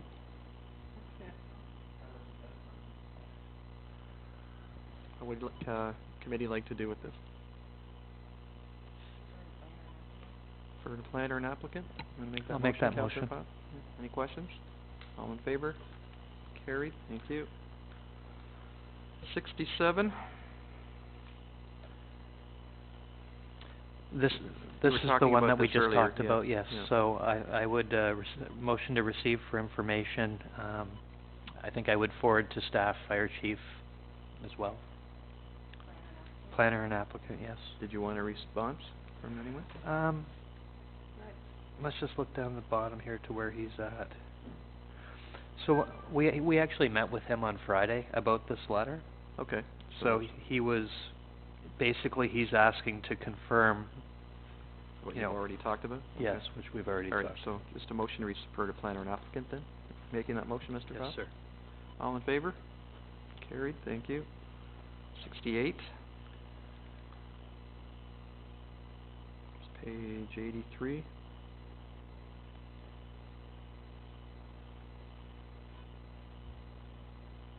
Again, I think this is a question that only the applicant can answer. It deals with the type of seeds they're importing. We would have no knowledge of what that is. So, yep. Councillor? I think this is the same one when I too met with Mr. O'Leary, that he'd mentioned that a report from the applicant talked about the grain mixture of 70% Ontario, 20% Manitoba, Saskatchewan, 10 US. And then what he was pointing out was, and what about the seeds? So I think that was his point. I haven't gone back to review the report from Liz, but there was some reference to that's a fair mixture on the grain, but a lot of the concern comes with seed and whether or not that had actually been addressed. And I think to Councillor Garrett's point, there was I think the number was approximately 10% of his business is in that area on the seed side. So the question became around if, and I'm just putting a number out there, he had 100,000 tons and 7% potentially carries, weed seeds and stuff like that, that's potentially 7 tons. So it's just try to understand what the risk is from the amount coming in and from where. So I think, to this one again, I think we have to motion to forward to applicant for a response. I think the other part of it too is you have to, it would be helpful to understand how it comes in. The pictures I've seen is that it all comes in packaged and then it gets milled. If it's coming in loose, then it's a bit of a different thing. I think Grain Boys need to provide a little bit more information around that. Yeah, and I would extend it a little bit further, Ingrid, to kind of, and I mean, they shouldn't have to, but it does make sense too when you vet your vendors to understand where they're coming from. My understanding is that they perform an audit, so to understand the audit process with those as well would be helpful too, to put some minds at ease that when we're receiving or when they're receiving the goods in, that we can be assured that they're in the best possible shape and the safest that they can bring in. So, motion to refer to planner and applicant? I'll make that motion. Sorry? Excuse me, refer to the planner for information and to the applicant for a response? Yes, please. Yeah, okay, we'll go with that. All in favor? Carried, thank you.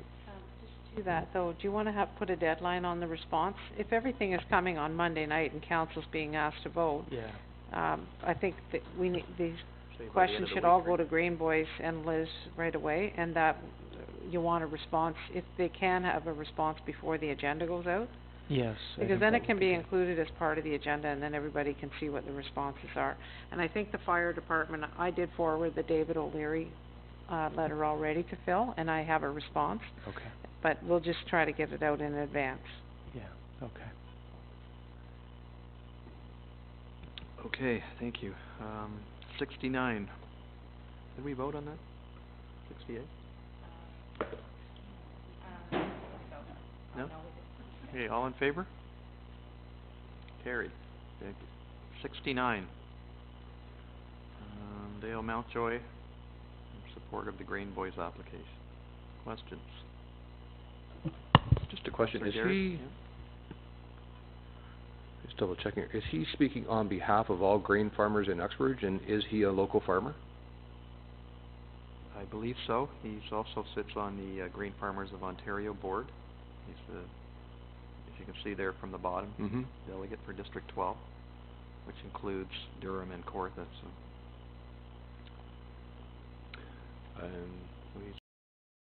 just an interesting approach. If he's speaking on behalf of all grain farmers, that's one approach. If he's speaking on behalf of himself, all things being weighed, there's power in numbers. Well, it seems like he is stating that he's writing on behalf of the grain farmers of Uxbridge I and would Durham assume region. because it's on their letterhead that he's speaking on their behalf, but I could be wrong. What do we want to do with this motion to receive it? Refer to planner and applicant? I'll make that motion. Okay, all in favor? Carried, thank you. 70. Page 88.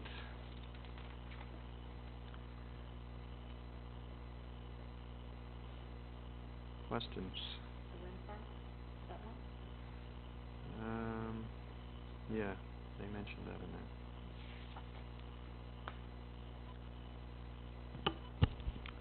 Just to Ingrid's comment, interesting to have alternatives presented for that property. A wind farm would be an interesting one to get some feedback on. Well, I think if we're talking about sight lines, that would definitely not be one that residents may approve of.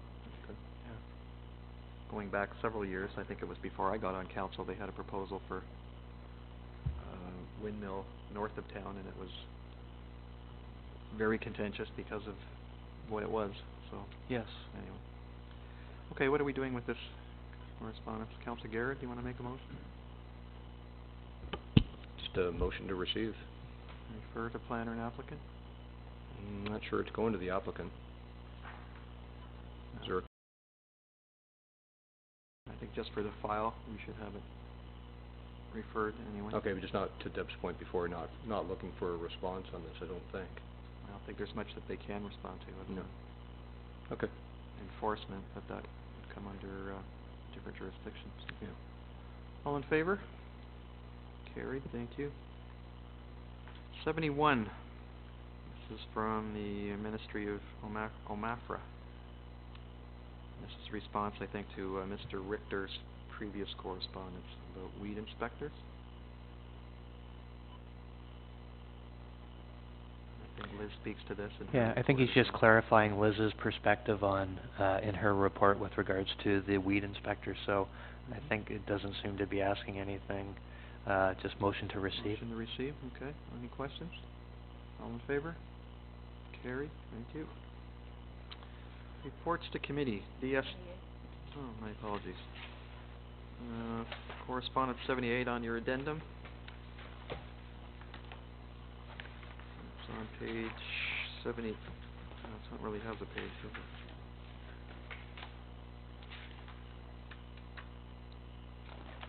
Questions, comments?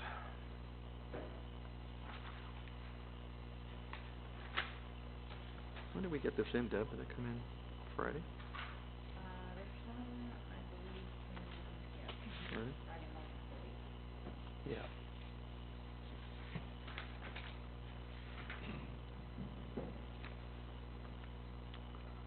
What would committee like to do with this? I think, as I don't see any questions being asked, I think, motion to receive. Motion to receive, okay. All in favor? Carried, thank you.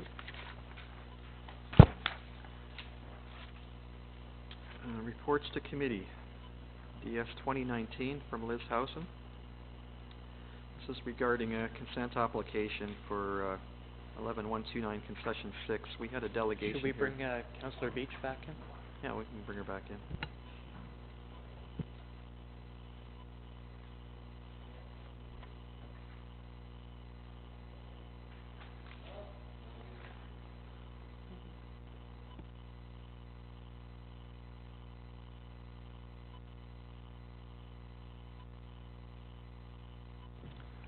We're just moving to report DS 2019. This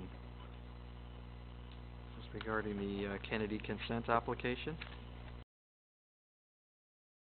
Liz? Any questions? Comments? Yeah, go ahead, Councillor. I understand what Mike wants to do with this. I guess overall, I'm never really in favor of sterilizing farmland. That is just, to me, wrong, but I do understand it. And I guess that's where I have a real conflict with this, because, you know, the bigger farmers, they buy up the land, and then the people that are smaller farmers don't get a chance to use the land and, you know, to start up their own small farming things. So that's just, you know, council needs to understand that if this is passed, that I know it meets all the regulations and everything, but they need to understand that by sterilizing the land, that if it were to be sold again, there could not be any house on the property. So I guess that's my biggest concern. I wanted council just to really understand that. Councillor Pott? So completely understand your perspective on it, Councillor Beach. And I didn't realize that when we first started discussing this, so your perspective was valuable to me. Am I wrong in looking at it in a different way and saying, in another way, this is assuring that the land is going to be agricultural for a long period of time? And I'm just, you know, because that way it's zoned that way, it's only going to be agriculture. You could almost say we're keeping it to that versus having a residence, or, I mean, it would have to ask to be rezoned into a development or something. I'm just trying to look at it long term in some ways. Is this, and I agree, I'd rather see a young farmer have an opportunity to live on the land he works, but to your point, it seems like he's following all the applications properly. Yeah, like I know he is, and he's met all the criteria, but I just like to remind people of that. And I mean, any piece of land could always be changed into some other zoning, and it's just, you know, people need to be aware of the agricultural component of smaller farms, and when there is cash cropping and whatnot, they're more limited in the types of products that they do grow on the land. I think some of the rationale for this, and I certainly don't work for the ministry, is that in previous times what was happening was they were severing lots ad infinitum. They would just carve up the agricultural lots. So the intent of this, I think to your point, is to keep that land in an agricultural surrounding, even with giving the ability to sever off that residence if it's no longer required. So that's the rationale behind it, and it does fall under the PPS, which is provincial legislation. So we have a report before us. Any questions to the report? Can I get a motion, please? Councillor Rona, would you like to move the recommendation? Okay, questions? All in favor? Carried. Thank you. All right, DS 2119. This was Mr. Jones that was in here earlier today. Page 160. find it. I think we can receive for information at this See for point. information? Motion. Okay, any questions? All in favor? Carried, thank you. This is Fire Chief's report regarding the previous correspondence. Can I get a motion on this, please? Yeah, you should actually not be here. We'll get you some roller skates, Pam, so you can... Any questions to the recommendation? Just catching up. It's in there. Can I get a motion?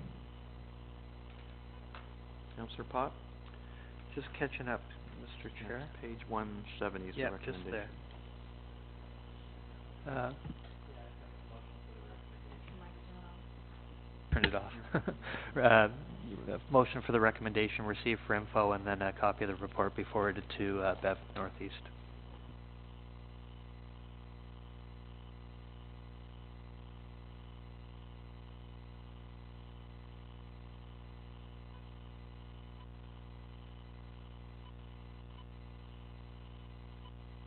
Press?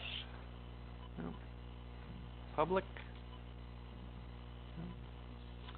Then I will adjourn, you have something? I will adjourn planning and pass it to... Sorry, hang on. Oh, no, sorry. Should I come up after I lost track on numbers 65 to 71, which ones were sent back to the applicant? So can I check with Debbie after the... Absolutely. Okay, all right, thank you. Anything else? Seeing none, I will adjourn planning, and I guess pass it to myself for admin. So here we go. Strap yourselves in. Okay, correspondence 72. This is the Regional Durham Business Count. It's just notification that they're doing it again. So this comes under the economic development portfolio with the region. Questions? Councillor Beach, just motion to receive. Any questions? All in favor? Carried. Thank you. Okay, correspondence 73 from the City of Oshawa. I guess we need a motion just to receive this. This is to do with the Greater Golden Horseshoe modifications. Councillor Beach? Sorry? Oh yeah, that must be from Sweden or someplace. Motion to receive. Any questions? Councillor Pop? No? All in favor? Carried. Excuse me. 74. It's a little after the fact, but my family did participate in the Earth Hour on Saturday night. It was kind of fun for an hour. Any questions? Motion to receive. All in favor? Councillor Beach? Thank you. This was an interesting piece of correspondence from Councillor Heath in Markham. I hope everybody had a chance to read it. What I would suggest is we refer this, Bruce, to your age-friendly committee, because I think there's a lot of stuff in there that they could... I know I've had some communication with David Richardson on something, and I think he might appreciate a copy of this report. It's page 206. So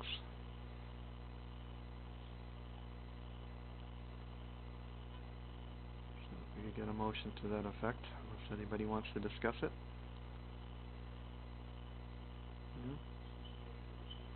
Receive and refer to your committee? Yeah, so the motion to receive and refer to the Age-Friendly Advisory Committee. Okay. Questions? All in favor? Carried. Thank you. All right, 76. Well, this is a good news story. This is from Enbridge regarding the natural gas expansion. Questions?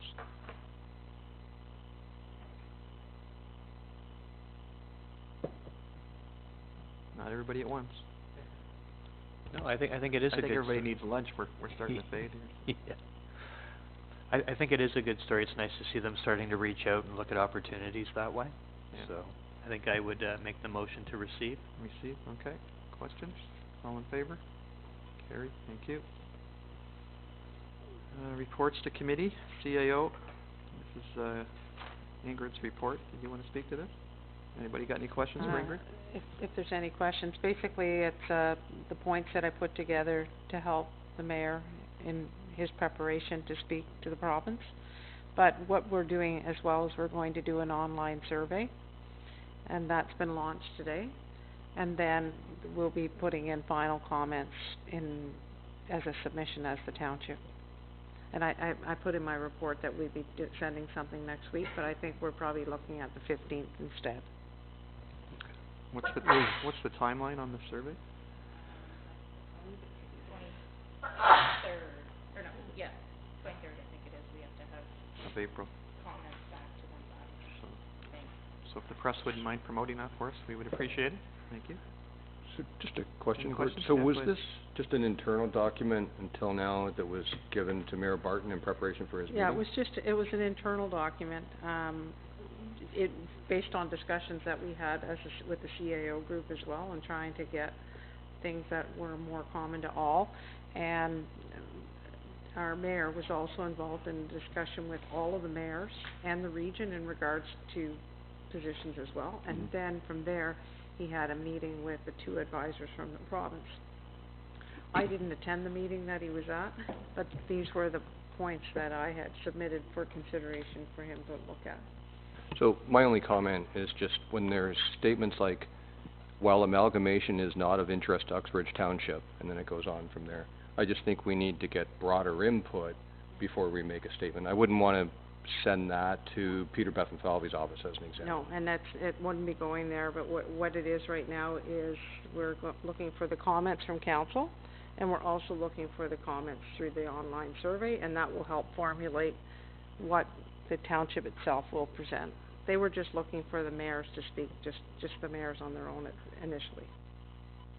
So are you seeking input on this, or is this just for information? I'm asking for council to provide input, and we're also doing the online survey.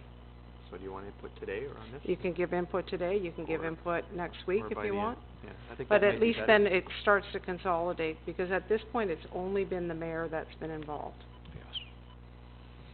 'Cause, to your point, I think there are some comments in here that maybe we need to tighten it down before it goes anywhere else. Any other questions? What do you want that by? By when should we provide comment? I would say I think if you can provide comments by next week, that would be great. Yeah. Let's put a date on that. But if you provide comments by, 12? April the 8th, or Give us a week. when does the survey finish, Catalina? April the 10th. If you could provide comments by April the 10th, that would be good. Do you need time to compile them all, though? Compile them all, yeah. And the online's open till the 23rd, correct? The provincial one. Oh, the provincial one. Oh, sorry, misunderstood. So when are they looking for a drop-dead date for everybody's input? Or do they have The 23rd? ASAP, let's call it that. Thank you. Did we receive this, Madam Clerk? The recommendation is, they provide direction on points they want included. You And want then to amend also that you to, wanna have comments by the, what to date did staff you by say? the 10th. The 10th? So we're amending bullet point 2 to April the 10th. So just to tighten it up, why don't we say to have it by April 10th, but to provide all members of council that are interested in providing content do so by Friday, April 5th. Okay. That's fine too. Everybody okay with that? Yep. All in favor? Carried, thank you. Report CL 1819, Employee Code of Conduct, which is page 216.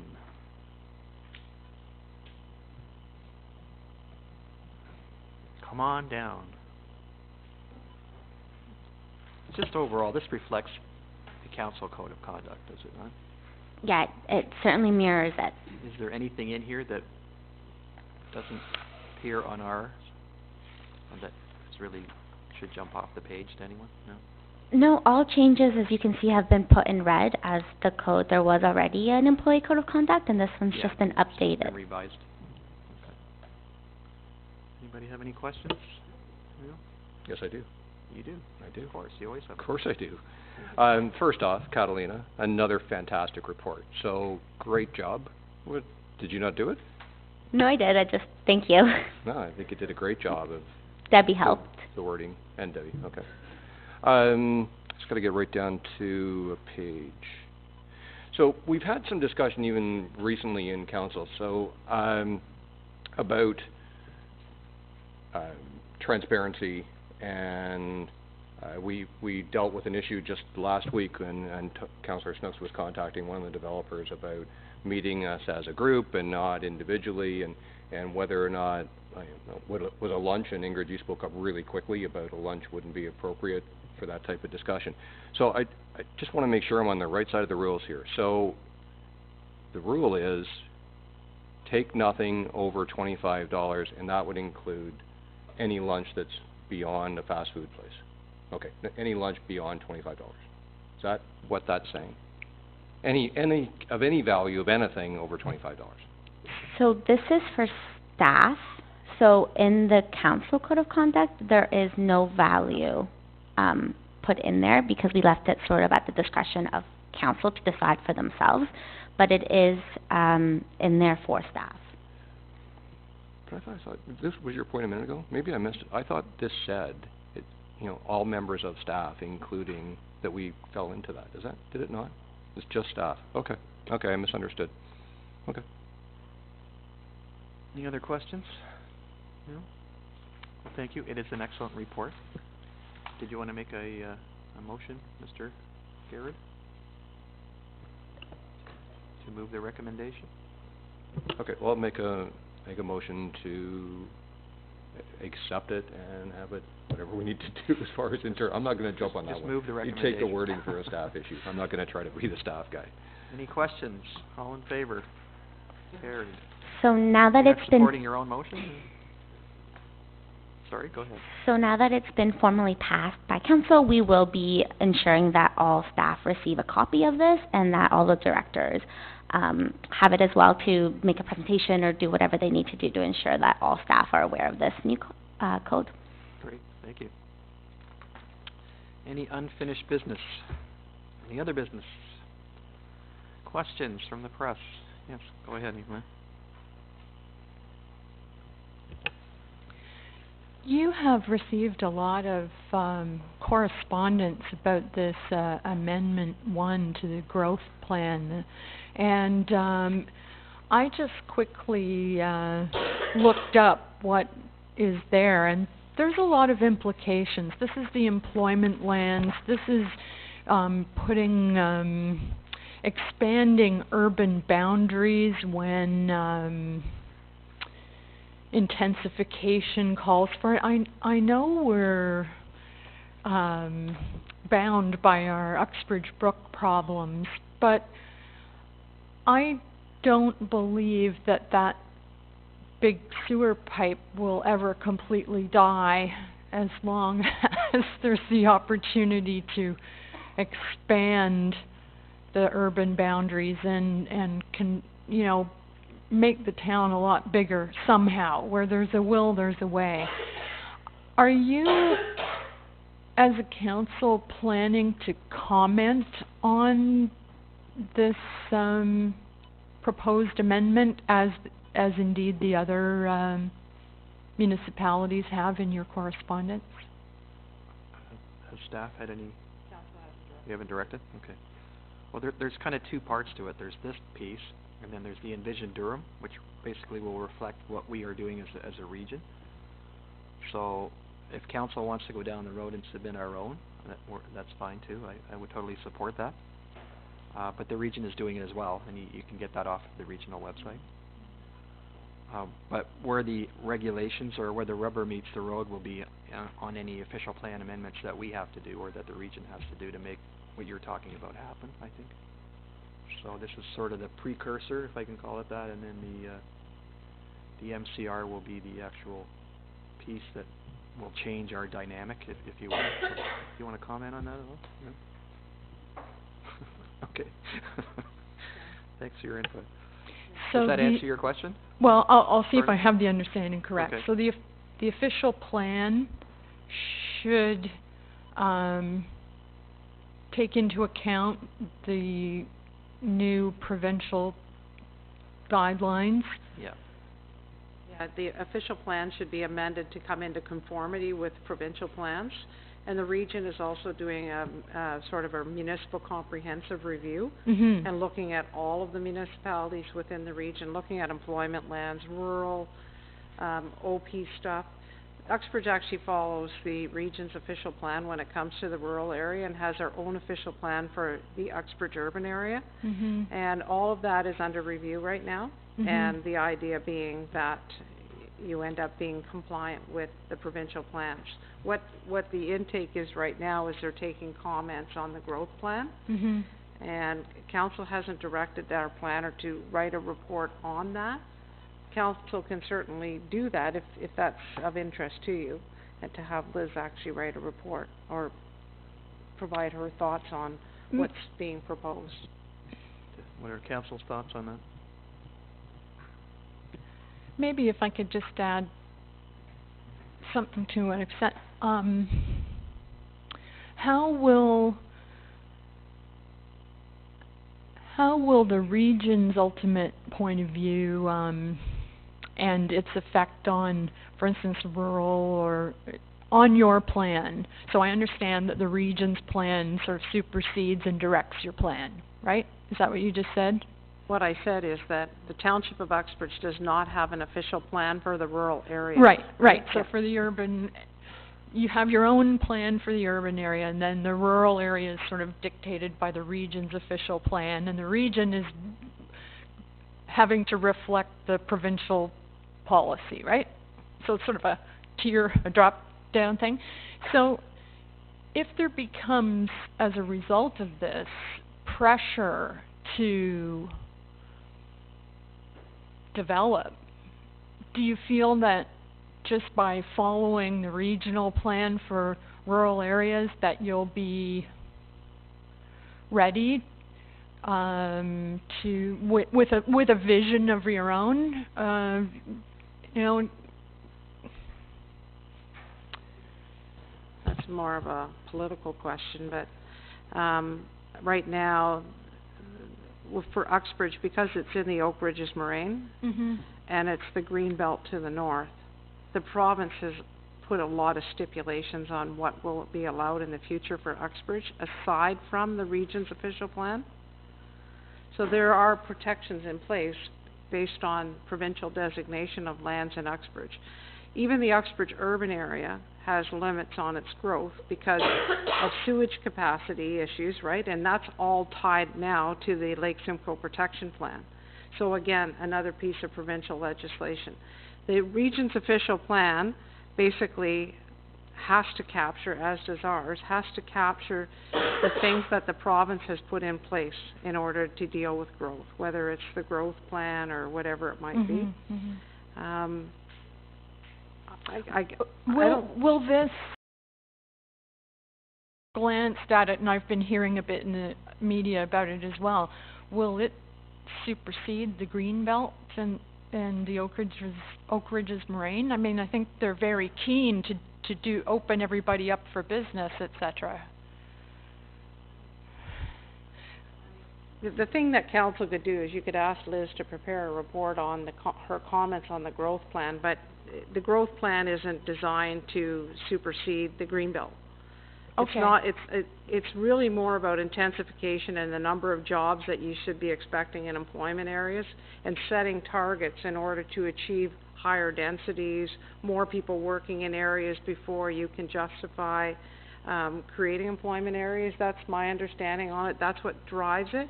And I think it's to get away from a lot of the urban sprawl and trying to say if you're going to create an industrial park, you might need to have 60 jobs per hectare as opposed to 5 type thing. That's my understanding on the growth plan.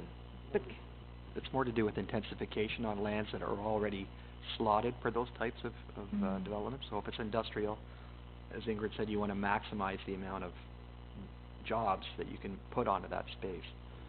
For housing, it would be intensification, moving towards townhouses versus single detached, that kind of thing. And they base a lot of it on population estimates, which are again projections. They may not come true, but their rationale for development is based on that, so. I mean, they're telling us, you know, we're gonna have a population of, what is it, 28,000 or something, whether that's realistic or not. Unfortunately, they base their plans based on that. But I think to your first question, if your fear is that the big pipe is the other way around, in fact, that we won't have enough development to maintain our tax base, you know, and that will be the challenge moving forward for future councils, and that's just my opinion. It's not that we're going to have rampant development, it's that we're going to have very little development, so that's my fear, I guess. And just a follow-up question on the flow of Ingrid's report on the speaking points. So the councillors have until April the 5th. The public has until April the 10th. And then what happens to the information? What we'll do is consolidate it. Well, what I'll probably do is take all of council's points and along with the mayor's and just make sure they're all still the same. And then what we'll do is we'll have a report that'll be generated from the clerk's department or through the clerk's department that will speak to the online comments. And we would like it if the press could promote our online survey in order to gather information, and then a report will come back that kind of captures it all. And then there'll be a recommendation that that report be referred to the province as the township's official comments. Okay, all right, thank you. Thank you. Members of the public, questions? No questions, okay. Lunch is here. We're going to have to recess because we have an in-camera session. Any other business before I recess? There being none, can I get a motion for a... How long do you think we need to... I'll sit down. Can we do it in half an hour? After 2. It gives us an extra 5 minutes. Thank you.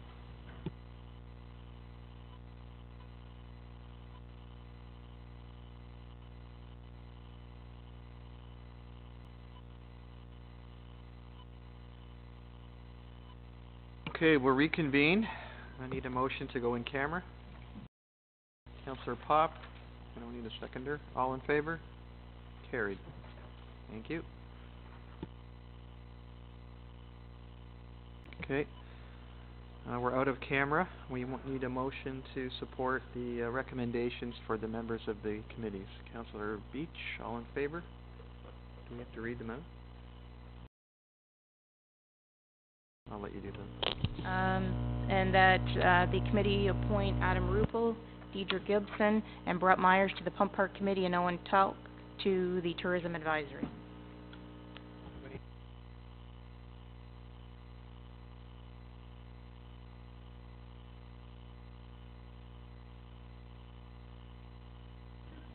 Okay, we had that discussion when Mayor Barton was on the phone about sending something to the province. Everybody okay? Does somebody want to make that motion? Do you want to read it out there? Whatever you have there. So long ago I forgot. I believe the intent of the motion was that the township write a letter to the province requesting further information related to the 40-kilometer-per-hour urban speed limits. Anybody want to make that motion? Councillor Beach, all in favor? Carried.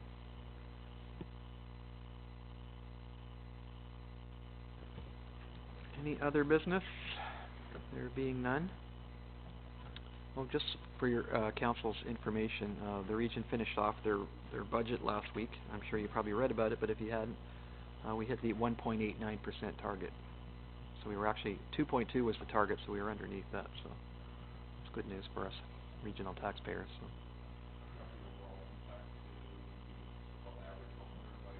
That I was going to put through Donna, but unfortunately I didn't have a chance to give her time to calculate that out. So. Yeah, it's in that neighborhood. So good news there. Any other business? Comments? Okay, then a motion to adjourn. Councillor Garrett, all in favor? Carried.